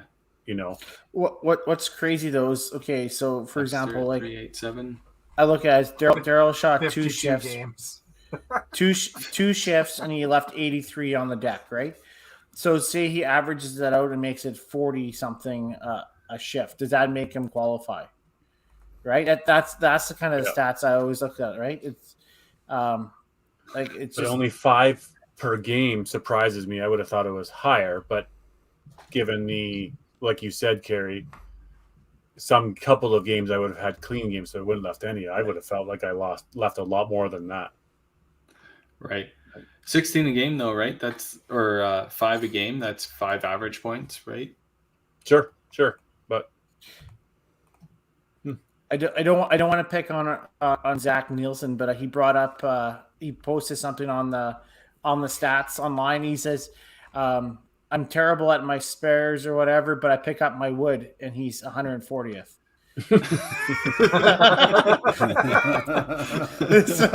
so I mean, sorry, Zach, I do have to bring that up there because I'm sure Brian Earl will let you know about that, right? So ooh, Danielle, look at that. It's points, Chris. Yeah. It's points, not pins. 10 points per game for Danielle. Yeah. Right. I mean, you're punching and you're leaving 6. Typically, what happens, right, is you probably hit leaving it that way, not necessarily by missing. So this is not counting the 10th after the first ball. Yeah. Right. okay. Yes. Or not counting the last ball in 10. Sorry. I think is Yeah. what the stat was. Look at this, Ryan O'Callahan. You had 3 69s left on deck. Brandon, Curtis, and Henry. There you go. There's your lucky number. How about Curtis Kaplan, our buddy? 9 points per game, so 72 in 8 games. It's a lot of wood. I think that's just the difference in making the cut and not making the cut, right? Well, it definitely, yeah. Some of these. Didn't Bradley Titgat missed a cut, didn't he? And I just saw him 127. And that's unlike Bradley too, right? Right, 4 pins per game, so that's 32 pins. That's Yeah. I'm happy with 4. I was expecting a lot higher. I'm okay with that. Crazy. Yeah, that's Cool. I like to see the grinders. so that wasn't counting the 10th frame at all. So worst, yeah. Look at that. Oh, Worst okay. game was 38 pins left on deck in one game. Who was that, JB? Sounds like a Rich Weber game. Jeez. Look at Gino's. That's That's unlike Gino. yeah. I wonder how many were unsparable. Because what was his middle hit percentage? It wasn't. It wasn't. 85. Really surprises me. Yeah. Next stat we need is like unsparables. This is actually great because when Gino says I did this, no, you didn't. Well, Look let's at this take a look, stat. Gino. Now Let's go back. Yeah. That's right. Yeah. That's right. 14 frame games. Again, JB, this is amazing. Thank you so much. Yeah. This is absolutely awesome. So Yeah, nice to More see. mean Thank tweets you. or what? Yeah, let's do another round. Should we shake up the order this time? Or Adam, you want to go first again? You seem like a guy that always wants to go Sure. first. Again, podium, right? That's what she said. All right, here we go, Adam. All right. This dude just hoping C5 Nationals gets canceled again so he can remain champion for a third straight year without lifting a finger. You're not wrong. Longest active ever. Adam, That Adam, honestly sounds like something he would say. Adam, 100%. wouldn't it be the fourth straight year? Guaranteed that's from Tim. No, it wasn't. No- I actually didn't no put it doubt. in. No, because I would have got that right because it would be the fourth straight year, not the third straight year. It would be. Yeah. You're not very good at math though, so No, I'm He good is enough to actually figure right that- though. right? Because you're back to back, and then last year and the year after. So that was definitely not by me, Jen. It's way too Hey, long. Daryl. The way DB talks about how sexy bowling is makes me think he needs his own Pornhub channel. What's my own OnlyFans? Would I have subscribers if I had an OnlyFans And account? Just asking. OnlyFans, there you go. Just Wow. asking. Anybody? Would anybody subscribe? Ryan O'Callahan, would you subscribe? Just Daryl wearing a Santa hat down there. Yeah. Oh no. Yes, but remember, don't How leave many out the games? fact that I played 52 games. I averaged 3.87. I'll take that. All 52 games. right. You look like a Wish.com version of Ryan O'Callahan. oh, it's So the- totally so the Ryan. Actually, The I running- can see it. That's the best part. The running joke for those people was Ryan O'Callahan was the Walmart version of myself. It got flipped over. Wish.com. That's a good one. Wish.com is so much worse. Wow. I love it. It was That's so funny. Ryan. Yeah. Dexter, you must have been happy Tim didn't come to the Manitoba Opens, so you could finally beat him in a tournament this year. Did I not beat him at TPC? I think you guys tied. Right? Yeah, No. I You guys I did, finished in actually. the same spot. yeah, we both finished in the eights. Yeah, no, but I was. To answer Yeah, your question. that's the reason. That's the reason. Glad this guy didn't come to Winnipeg because Piss Louis would have gone past $2.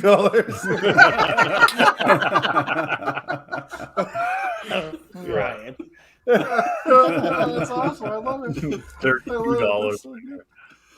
Oh, no. That's so good. Oh man, some of those are Hey, pretty. so are we actually going to debate anything tonight, or are we just going to Oh, talk? we did bowling bowling and balls. stats and balls and What do you want to debate, Weber? You go. okay. Oh, he's ready. He's He's Got a hot take sitting there. So this is for one beer that comes out of my pocket, so it's got to be worth a lot of money to a lot of people. But All this right, one innocent gun. this one only goes out to both Wiseman twins. No. I want to know who's the better Wiseman bowler. You're both going to have 1 minute to kind of debate why you think you're the better bowler, and the best answers is going to win a beer for me on Sunday. Just give me 1 second here. I'll get a timer. Okay, full bowling resumes, beyond resumes. I don't care, and then we'll put it to a vote. Who goes first? Dexter can go first. I have a minute. When give Terry's me ready. 3 seconds. Number one ranked. Next. No, honestly, I don't know if I could actually like say that I am. We've both been good in different things. Tim has been unreal in Masters. I've been really good in the cash tournaments the last 5 years. John's got a point, but I honestly can't say. Why are Yeah, you one of pushing us is better Tim's than the ego? other. This is about But- you. But I'll just stick with number one ranking. That's good enough. Where are you, Tim, on that? Did you crack the top 10 yet? He's in I'm the top I'm 15 for sure. I'm in 10th. Are you? I'm 10th. Congratulations. Well done. Okay, Tim, your turn. Get going. I really don't have anything. Honestly, it doesn't bother me not being number one, so maybe that's a win. I've won enough things in my life that I'm completely happy with things.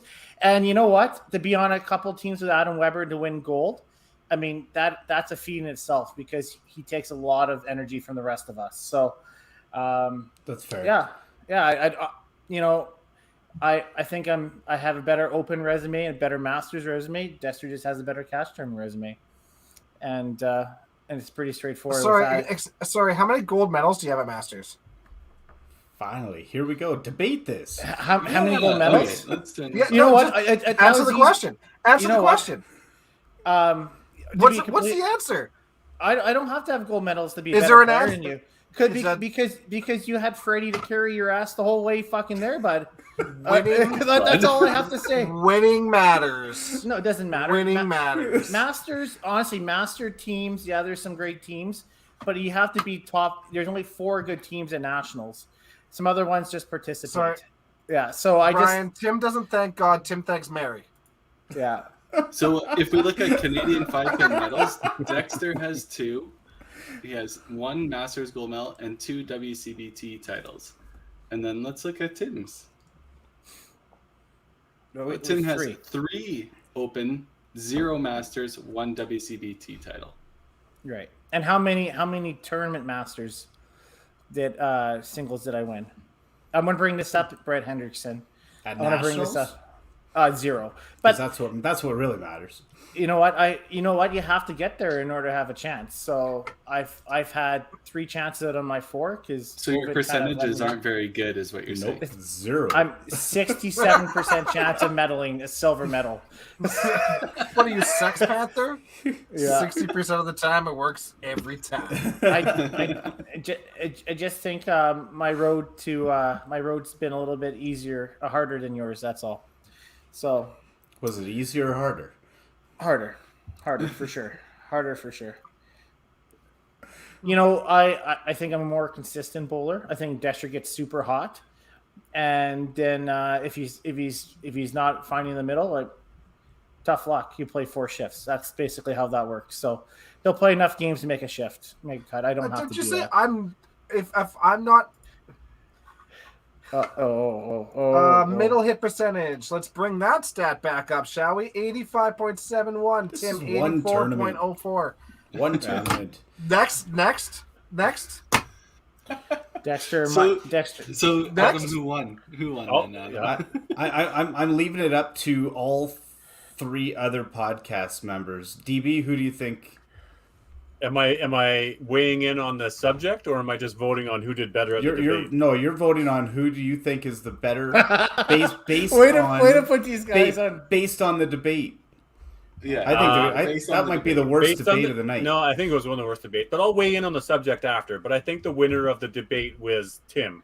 I think Dexter took the easy road out by saying, number one, he could have gone on for a minute and talked about how good he is and talked a little bit more and pumped himself up a bit, but he just felt like he would take the easy way out. And I think Tim put a little bit more of an effort into the debate and added you into the mix there, Weber. So that for that reason, I would give the win for the debate to Tim.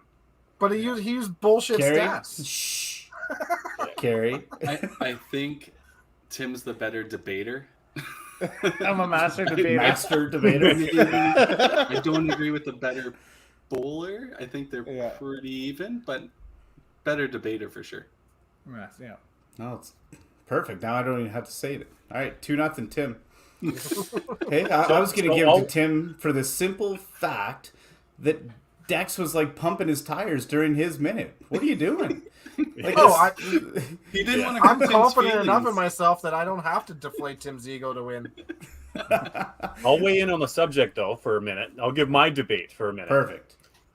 So right now, if you're to ask me the question who the better bowler is right now, I would say Dexter is.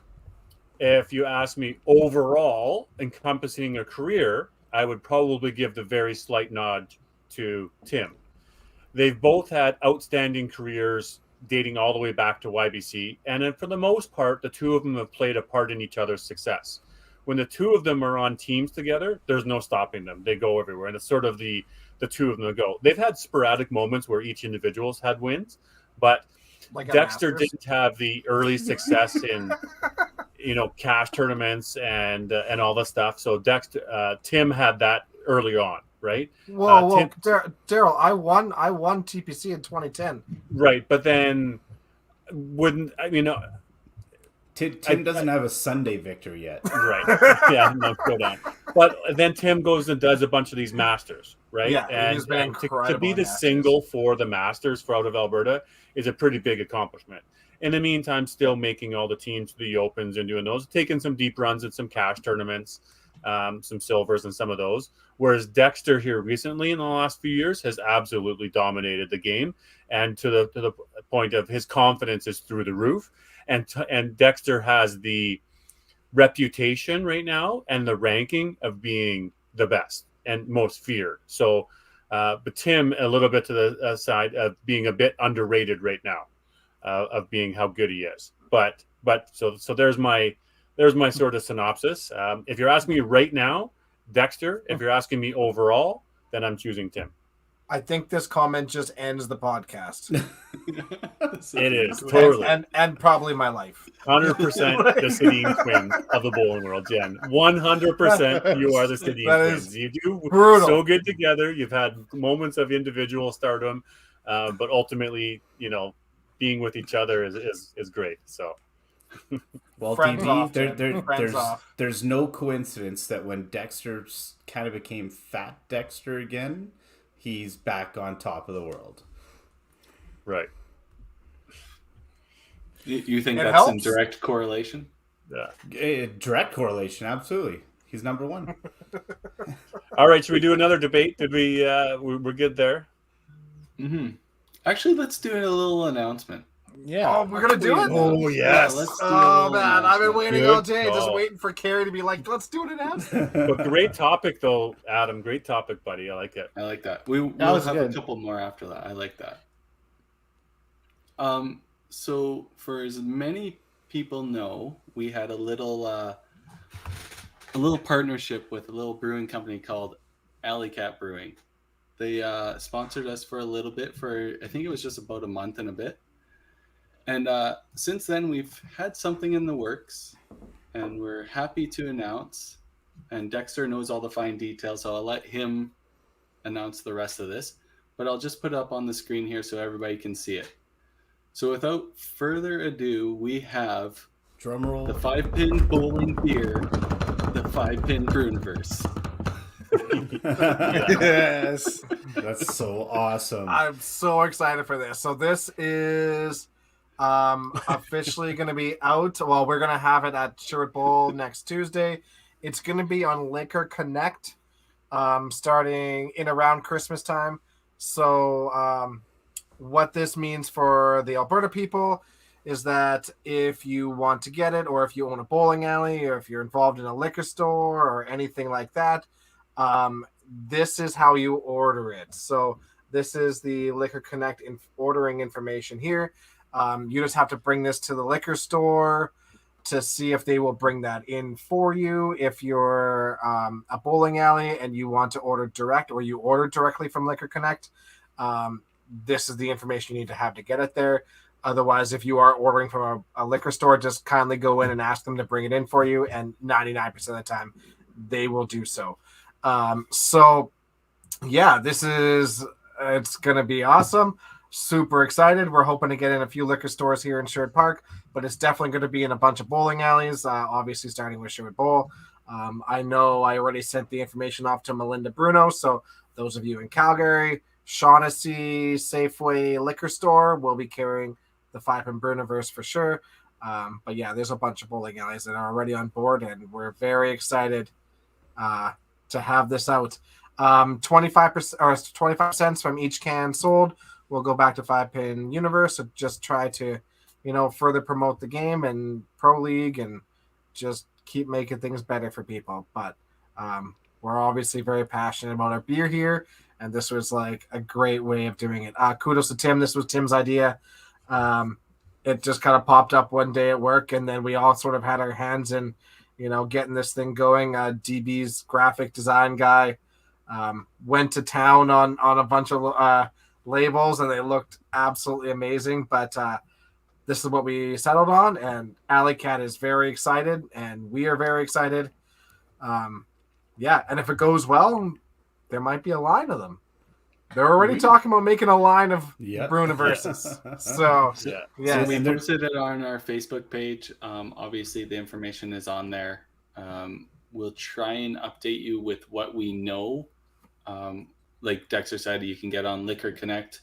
Your local liquor store can order it from there. It is unfortunately only an Alberta product at this point in time due to Alley Cat's brewing process and business model. So yeah, with all that being said, hopefully you find it in a local bowling center for your Alberta peeps. For everybody outside, you'll just have to come visit Alberta maybe to come taste our product.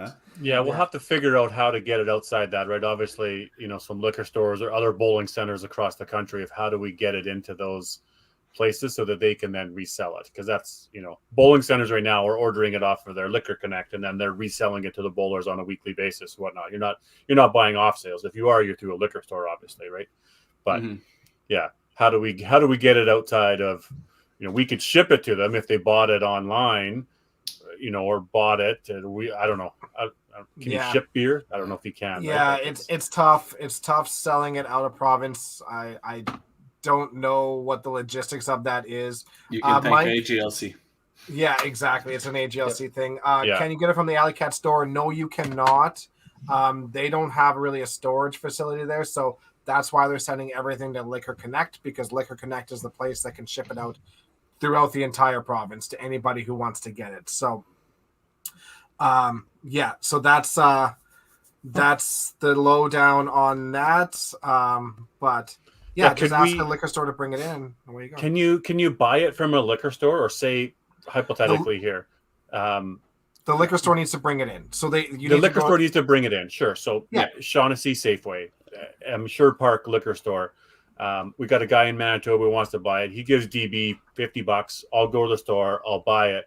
I'll put it into a box, and then I'll ship it to them in Manitoba. Obviously, there's shipping costs on that as well, because then you're paying UPS. I mean, I could wrap it and tape it and package it and do all that. It's like I'm buying a gift for somebody and sending it out. Totally. Correct. As an association or as a business, 5PNU business, we can't do that. As 5PN, as a bowling alley, we can't do that. As No. individuals, giving it as gifts to people, Can't control that. that's not a problem, I don't think. Yeah, Yeah. I've just obviously it adds to shipping costs if you're shipping a bunch of beer to somewhere in a box and wrapping it and taping it and putting it all in. So Yeah, it's interesting.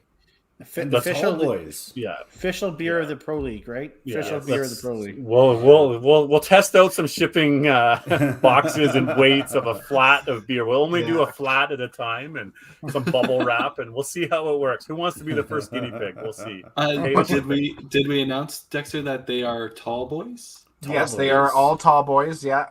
And it's a really light, easy drinking beer. It's super smooth, super easy to drink. Everybody will be able to drink it. It's going to be Adam's go-to beer and clams. So, Yes, sir. Yeah. They are 4-packs. 4-packs of Mr. tall boys. Scaletta. And pricing will vary from what that announcement was, right? That would be essentially a buy direct cost, and then the turnover from wherever you go, Yeah. right? Right, so was that's yeah. the Liquor Connect price. So bowling alleys or liquor stores that are ordering from Liquor Connect will be at that $14.50 price point, and then there'll obviously be a bit of a markup. Yeah, Yeah, you're exactly. $6, They got to $7 make on money your if they're butt. going to bring it in. So Yeah. And store Yeah. it and keep it in inventory for sure. And For bowling alleys in Alberta that are looking at getting it, either order it through Liquor Connect, or if you have questions and want to figure out how to get a hold of it, you can email sales@alleycatbeer.com. And then that will go to their sales department, and it'll go to the Bright regional reps as well. So I'm excited. It's gonna be awesome.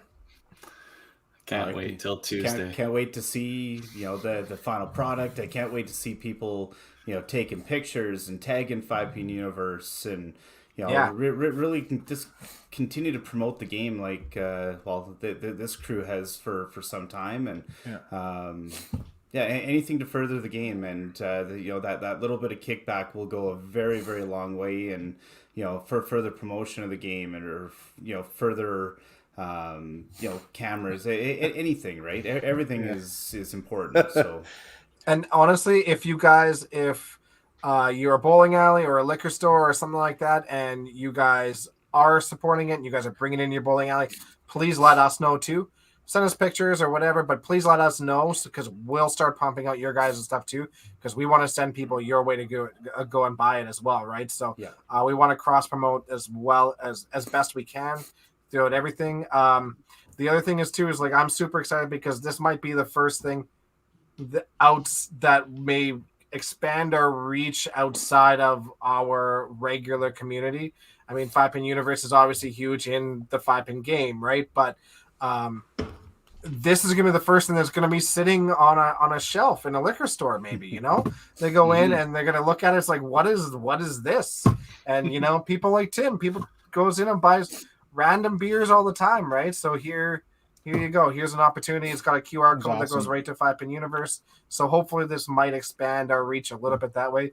And then for the casual bowlers that come in and bowling on a Saturday night, having a few beers, they have a bowling-based beer, you know, with a QR code on the side. Maybe they scan it and take a look at it, right? You know, it'd be really cool if we could get into a 10-pin center.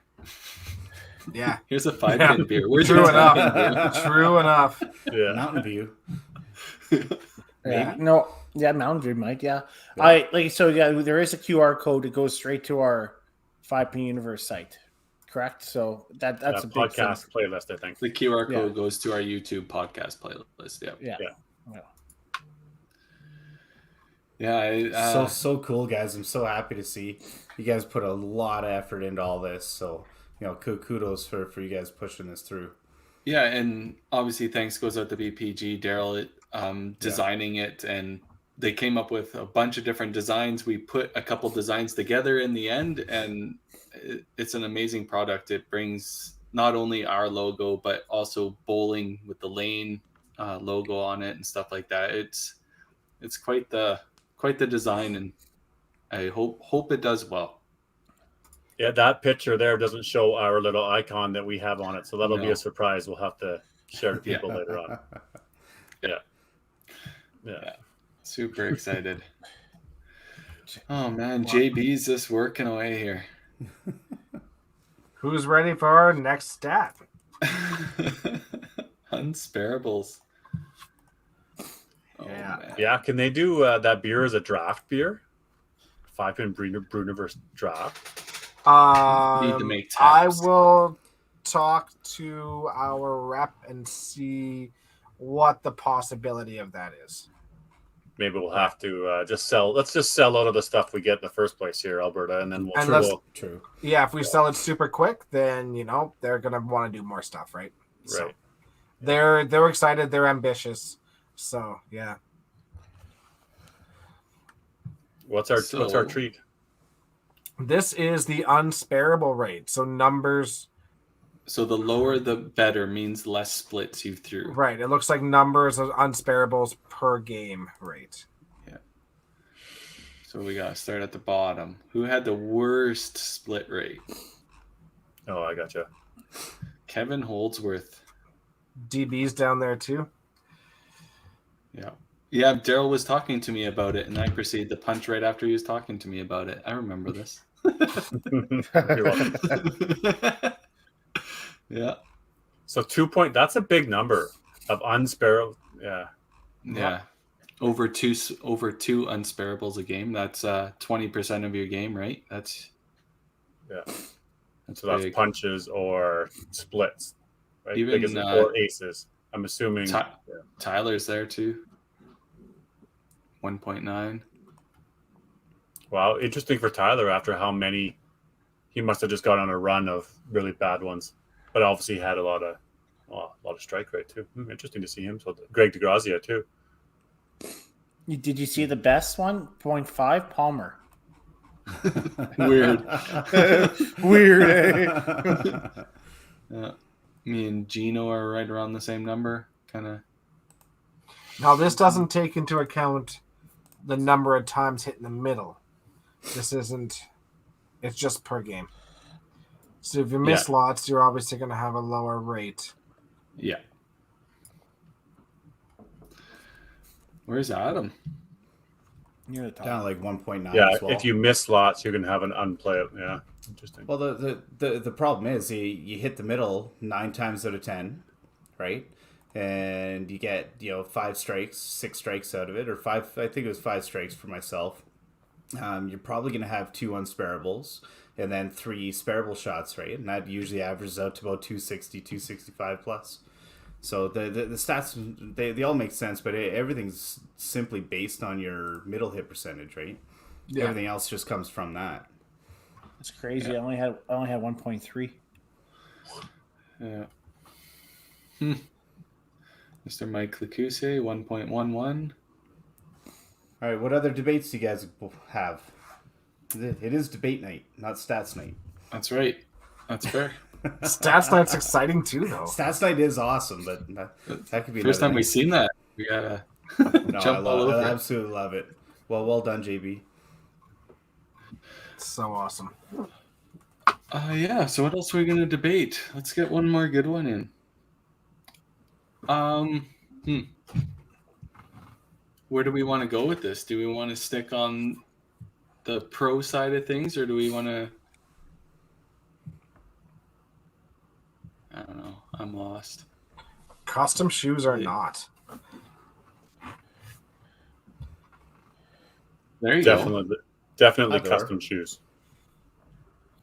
Man, okay, so I have had custom shoes back in the day, and I had, and then I stopped using those, and I just been with like Dexter and Storm shoes, and then I blew out my shoe at TPC in my final match there, and switched to the custom shoes. I have a set of Nike Air Max, the Griffey Juniors that were gifted to me. Absolutely awesome. And they ended up being the same width as my Storms were. I took them into the shoe guy. I got Velcro put on my left foot. I put the actual Dexter rubber from the right foot and the heel onto the right foot as well. So it was the same height. And honestly, they are amazing. They feel exactly and slide exactly the same way my old shoes did, except they're comfortable and I don't feel shitty after wearing them all day. The guy did a great job. Nothing's falling apart. They're solid. I was nervous the first couple of slides, and they're fantastic. So I'm on the custom shoe train now for sure. Custom shoes, and I don't have them. I'll say that right now. I think that's the only way to go nowadays. The amount you pay for something, and it's just from somebody. Dex sells shoes, and I wouldn't even recommend anybody buying a 9 or it's just not worth the money. It's going to break, and they're not worth it anymore. Buy a great pair of shoes that fit comfortably. Put your Velcro on and slide around through that shoe through a shoesmith. Most of us already have heels and sliders, so you don't have to pay that extra cost for it. It makes so much sense. There's no way around it. That's my next way I'm going to go. Yeah, definitely. I think it's the most cost-effective route. I did plan on trying a pair probably about 4 or 5 years ago. Actually, Mike Lecoussier had started building me one, but there was some issue with the I don't know whatever the adhesive was. It just wasn't taking properly, so never had a chance to actually throw in them. But I love the SST6s. So I love the super wide base, and it just feels like it's going to hold up during long tournaments. So I never really had a full opportunity to play the customs for the money. How do you not like it? So some of these, 9s and all that stuff are $400 plus a pair. Like it's absolutely ridiculous now. So $70 for a custom slider. Yeah, per one. Exactly. No, Yeah. I'm like, because a lot of people are talking about durability and all that stuff. I'm not even worried about the durability now. It's comfort. Having a shoe is comfortable, bowling shoe, you can put all the insoles you want in it. It's still a bowling shoe. It's still not comfortable in the long run. If you're spending, let's face it, someone spend 2 shifts in a day. You're playing 16 games. You're standing around all day in a center on concrete floors. Having a comfortable pair of shoes beats a bowling shoe any day. absolutely any day. It doesn't matter however you want to look at it. Just the comfort level, it just saves your body. I just want to touch on this really quick. Nathan, the 3G Tour Ultras were some of my favorite shoes ever. I went through 2 pairs of them. They were fantastic. My first pair got stolen out of the back of my car. But they were absolutely fantastic shoes. They fixed some problems that Dexter shoes never did, which is you used to see the sliders wear out all the time. They would start peeling back at the front of the shoe, and you'd have to replace them and get a new slider. 3Gs had an edging that went around where the slider would inset, and it was awesome. You would never see sliders wear out. They were super comfortable. The heel, I lost a medal at Nationals and YBC because my heel came off my shoe in the 10th frame. I emailed Dexter. They said, we've never had this problem. They definitely did. And then 3Gs, you see 3Gs, and they put a peg in the heel so that wasn't a possibility. They did some awesome things. They had air vents in the shoes, so it was good. But the problem I had with the 3Gs is ultimately the rubber on the right foot was not sticky enough. I never had a good push away on it, and it became a real issue when I started going to Regina and they had faster approaches, and I would take my first step and it just slides out. My right foot would actually slip out all the time, and I would start punching nonstop. Once I went to the Dexter shoes again, or the Storm shoes, and ended up having like the proper like Goodyear rubber on it, and I had good grip, my average probably went up 15. I probably went from 250 to 265 just by changing those shoes and having a good push away. So I loved the 3Gs, but the right shoe I had too many problems with. Mm-hmm. I'm a big fan of the custom shoes too. I know they've been using them here for a couple of months, but exactly for the reasons Carrie said, they're just so comfortable. I can choose my shoes. I can choose my fit. You're limited to what you got from before in bowling shoes, and the world has just totally opened up to the shoes. And I'm old man Skechers, the Super Max Comfort, the memory foam. That I got 4 inches of foam under there to support me. I even got 2 pairs of them, so I test them both out. But yeah, it's all about comfort for me. The toe drag is the thing that I'm having the issue with right now. I know JB just mentioned that, and I got to figure out if I'm going to add something to my right foot. I have nothing on there right now, but it's. I got a solution for you. I'll bring it on Sunday. Yeah, sure. And that's just. But yeah, I love the shoes. Definitely gotten used to them. Super comfortable. Look good, feel good, bowl good.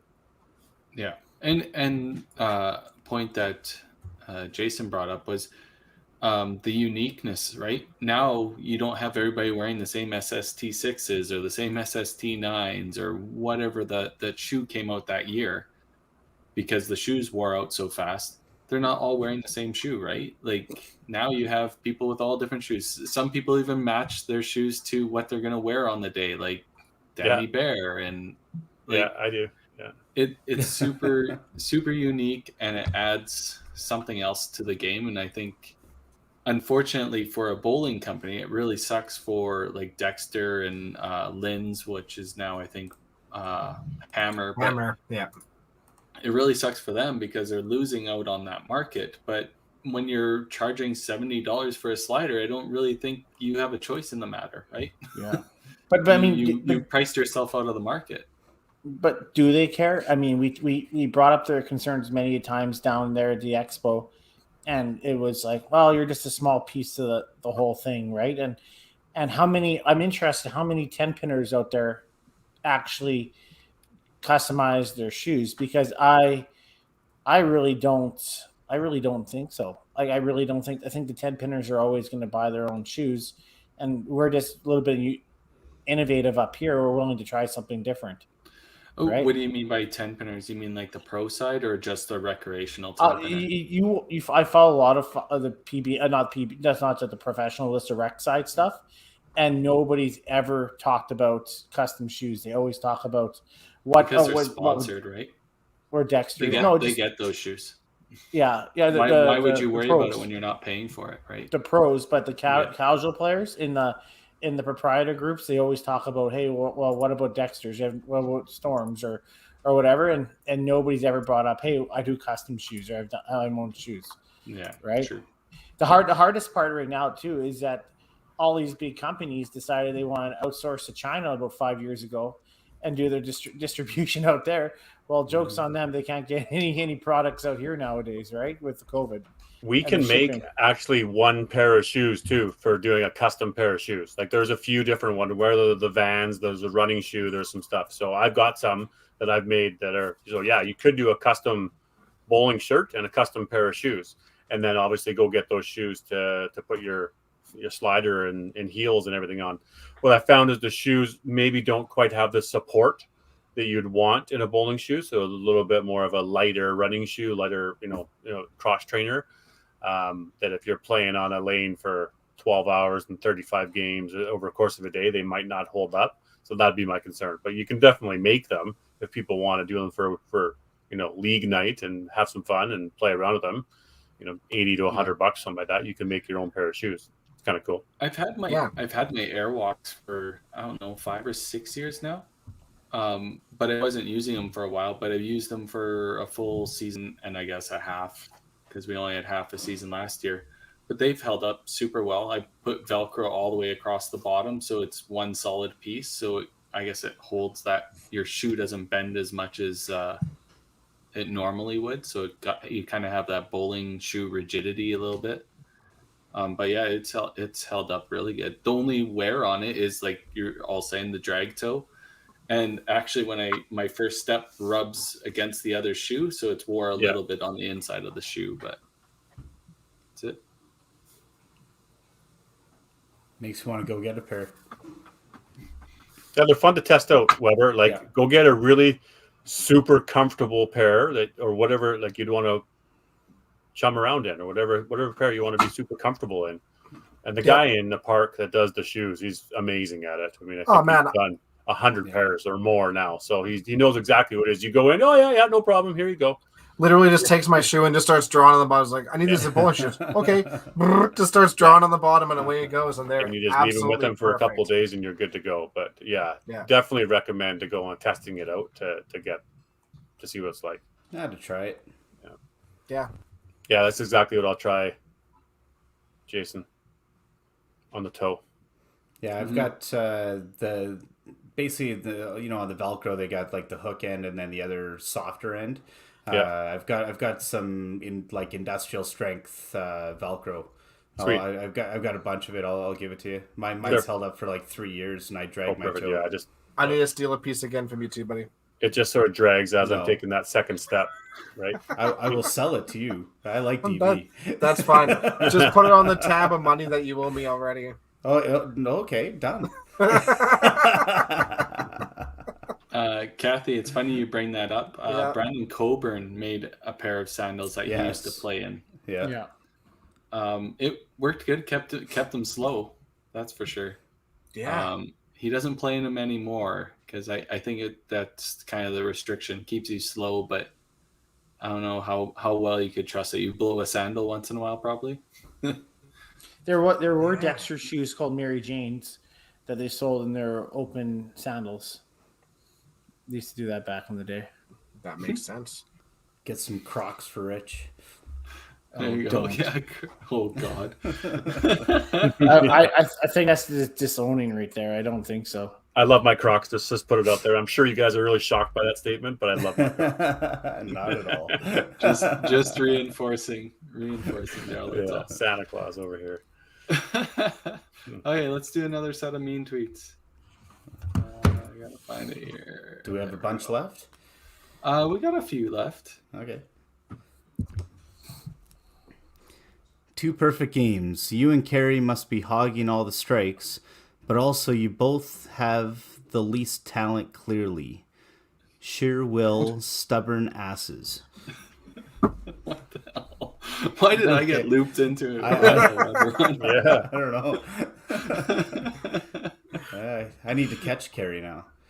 Oh God, we both got to catch Doug Clark apparently. Oh, there's like 14 perfect games out there already this year. I just want one. just one. All I hear is whining. Daryl has the perfect voice for podcasts. Unfortunately, he has the face for radio. I try That to was change up Tyson this Nelson. every week. Get a new facial hair to keep people guessing.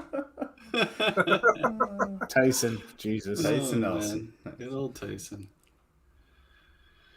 Carey should be paid more. Huh. Send that one in himself, eh, bud? Wow. And I wish I sent some of these in. I would have been harder on myself. Dexter. Oh. You sound like a whiny doo-doo head when you suck at bowling. Doo-doo head. Dude. Jesus. Yeah. Hey, Tim. All right. I was going to write you a mean tweet, but then I remembered you were Tim Wiseman, and that is mean enough. Do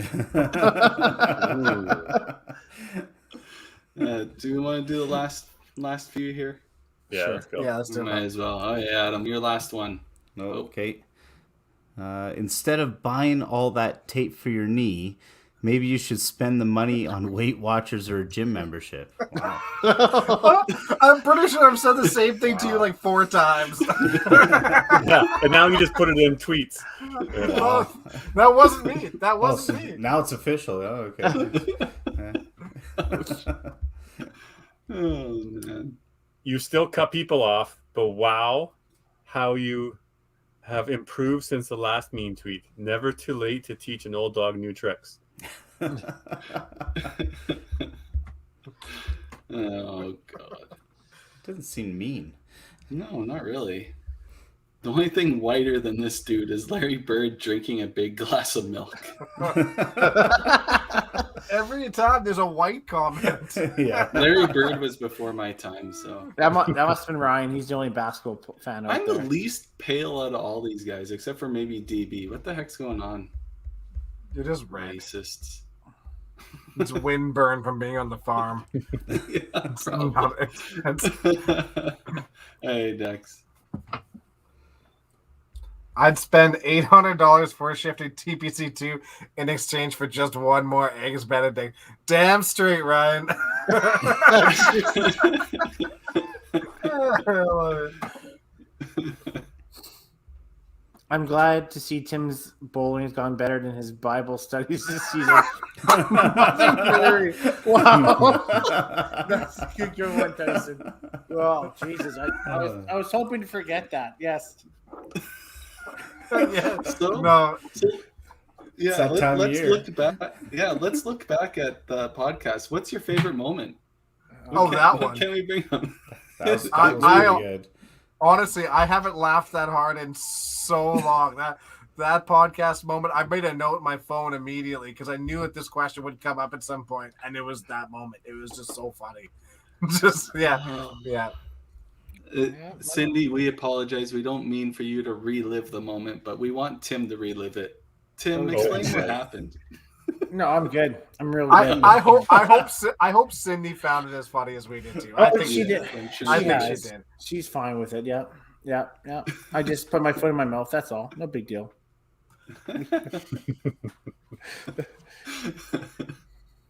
Jesus Oh, Christ. man. I and the worst part is you guys kept the audio bit, right? So No, it's just like, No mean tweets to the whole crew. Oh, there was some. I didn't get to them, but I will bring those up for you. Good or bad? Let's see. Oh, there's a few of them. I will just add them as a banner here below so we can all see it. How's that? Deal.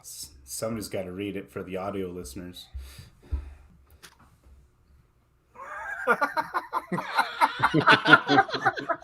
that's really good. I like it.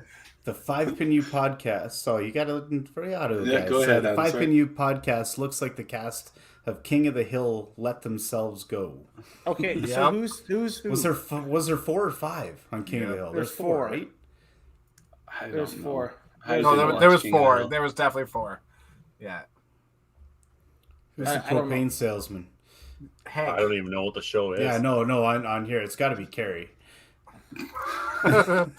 Hey, All as I long wanted as was I'm a not goddamn Boomhauer, hot dog. that's all I Hey, care. there was a skinny guy with glasses on there. Dale. Right? So that's Dale. that's got to be Carrie then. He's the only skinny Yeah. guy. Yeah. So Tim is Boomhauer because you can never understand what he's saying. oh, that's good. I need to Google King of the Hill. Yeah. So it's so- Who's Dexter Bobby? or the Well, other guy, yeah, or I'm the following or, Bobby. That makes or sense. the yeah. guy who's Yeah, sleeveless shirt. 100%. Yeah. One. I don't even remember that show. Oh, Damn. it was so good. That show Yeah, was so it good. was good. Who's Luann? Who's Luann? Is that Daryl? Is that Daryl Luann? She was smoking. That's a We compliment. have an Instagram? Yeah, we do. Oh, shit. I think the last post is from the 8 Gamer. Oh, man. Start posting some content on Insta about the 5PNU crew and events. My third grader has a better profile.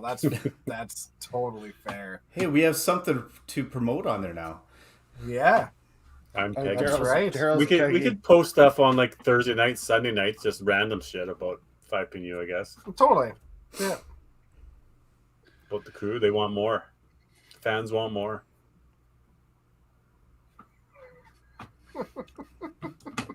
I'm not reading it. Yeah. When do we get some eye candy on the podcast? Give the people something to look at. Sex sells. I was gonna do this podcast shirtless. That's what I said. I didn't have an ugly sweater, so I said. So I what- Good or Missed bad, though? opportunities. What about for our audio listeners? That doesn't help. Well, we got Daryl's sexy voice. Didn't you hear that? Oh, Yeah, but base for radio. Perfect for radio. Yeah. Hello and welcome, everybody. Right. Oh Jesus! Who's gonna read it? Someone's Yeah, gotta I'm read not. it. I'm May I posting it. You suggest a guys read it. sponsor would be Rogaine or some hair therapy? This cruise is only a couple years away from all being like Dexter. Yeah, Lucky guys. yeah. Oh, that's funny. VanceElliott.com. What the heck is? Oh my god. Uh, Oh, some of these are pretty good.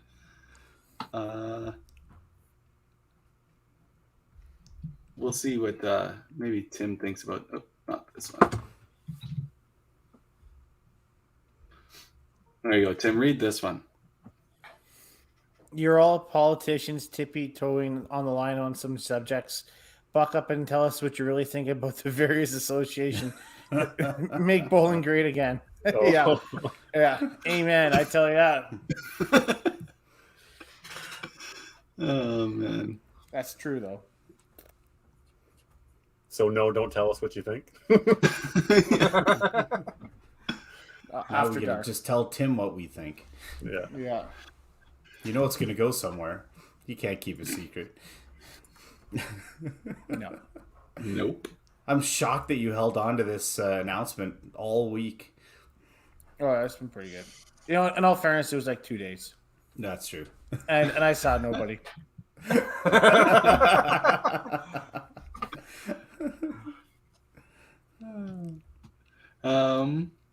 Should we do one last thing? What should we do before we wrap up this last podcast before Christmas break? What do you guys want to talk about? What does the chat want us to talk about? This is never happening. Never. Well, Nope. what about our maybe our goals or New Year's resolutions for the upcoming season, since this is the last one before New Year's?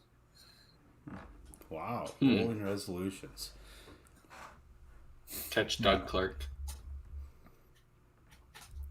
yes. My first one for the new year is to make the Open. Right, that's the next one. You guys play all Masters early January. It's probably something you're looking forward to. Right, there's some big scores out there for Masters already for the first bit, but the one that I play is the Open, so I'm kind of gearing my game towards that at the end of January for qualifying. Yeah, Masters is a really good one, Daryl.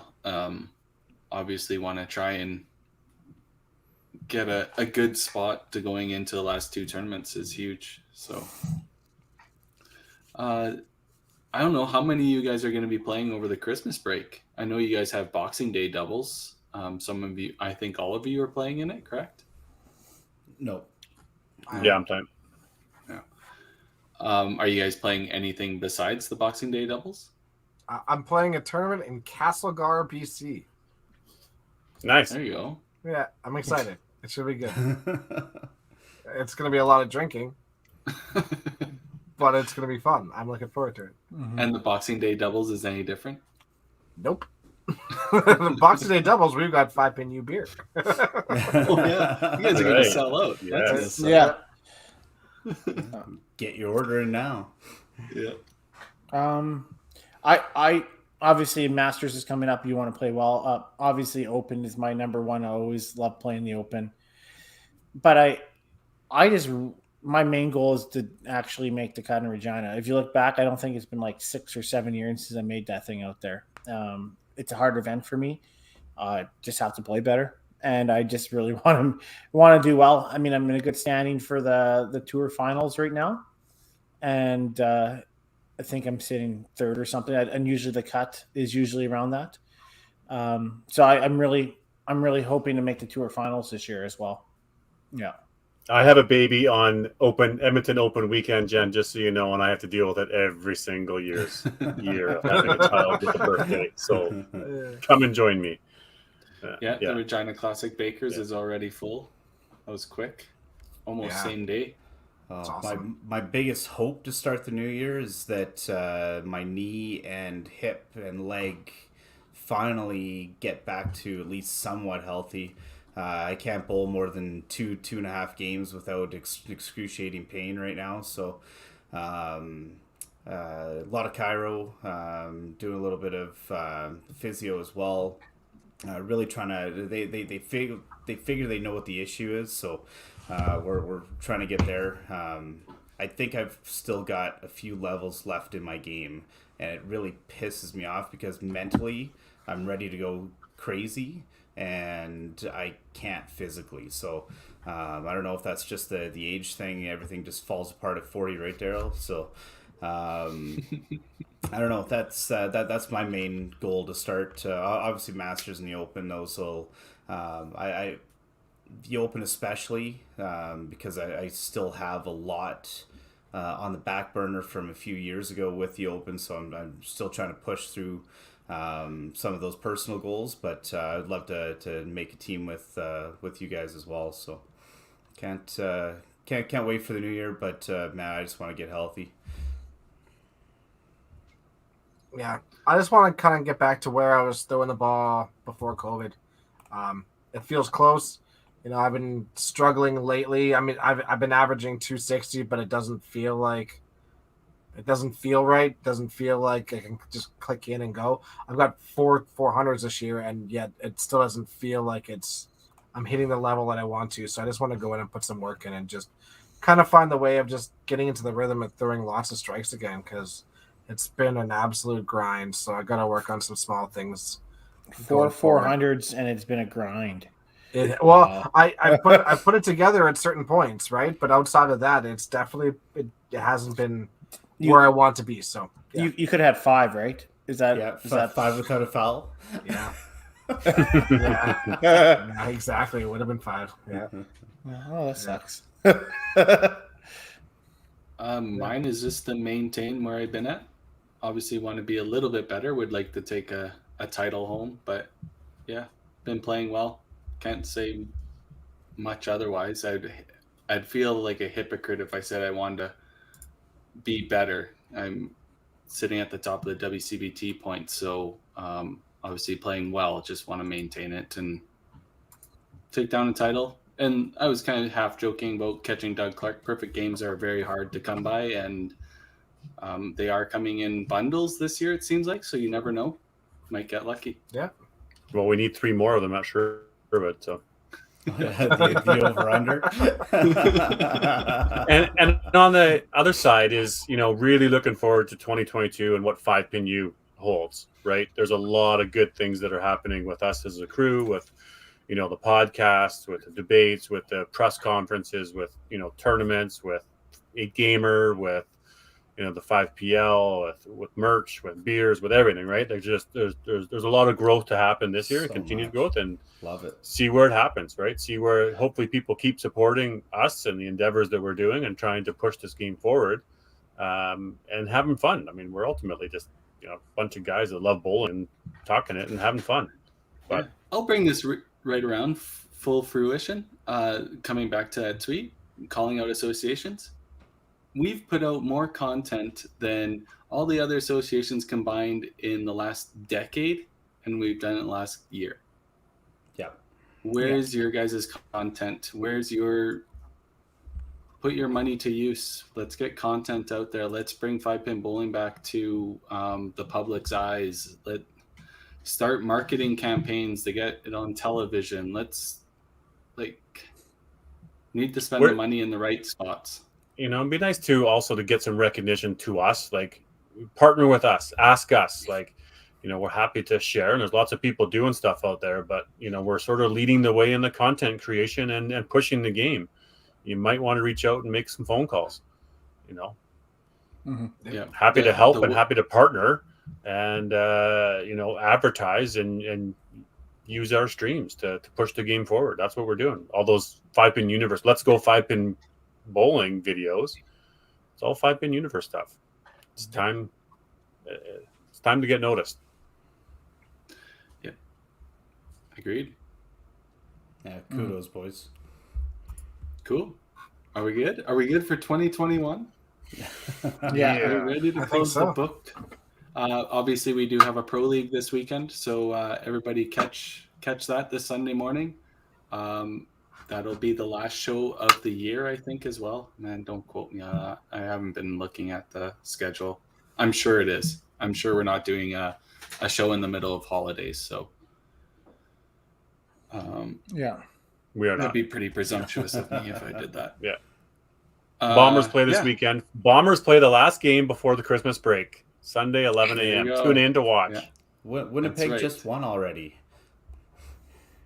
What's that? Isn't that the Bombers? The Bombers, the Alright, Blue sorry. Bombers. Oh, yeah. Sorry. BPG Bad joke. Bombers, the Bad bowling joke. Bombers. There you go. Yeah. Yes, and then coming in 2022, obviously the last half of the season, because this week will be week number 8. Only 8 more weeks after that before playoffs. So hopefully everybody has a great holidays. Enjoy your time off if you get some time off. Don't work too hard if you have to work, and enjoy family, and hopefully you get to see them. And some Bruniverse, some 5-pin Yeah, Bruniverse. All right, guys, have a great holidays. Thanks. Have a great Guys, Christmas. thank you. Guys, yeah. Stay safe.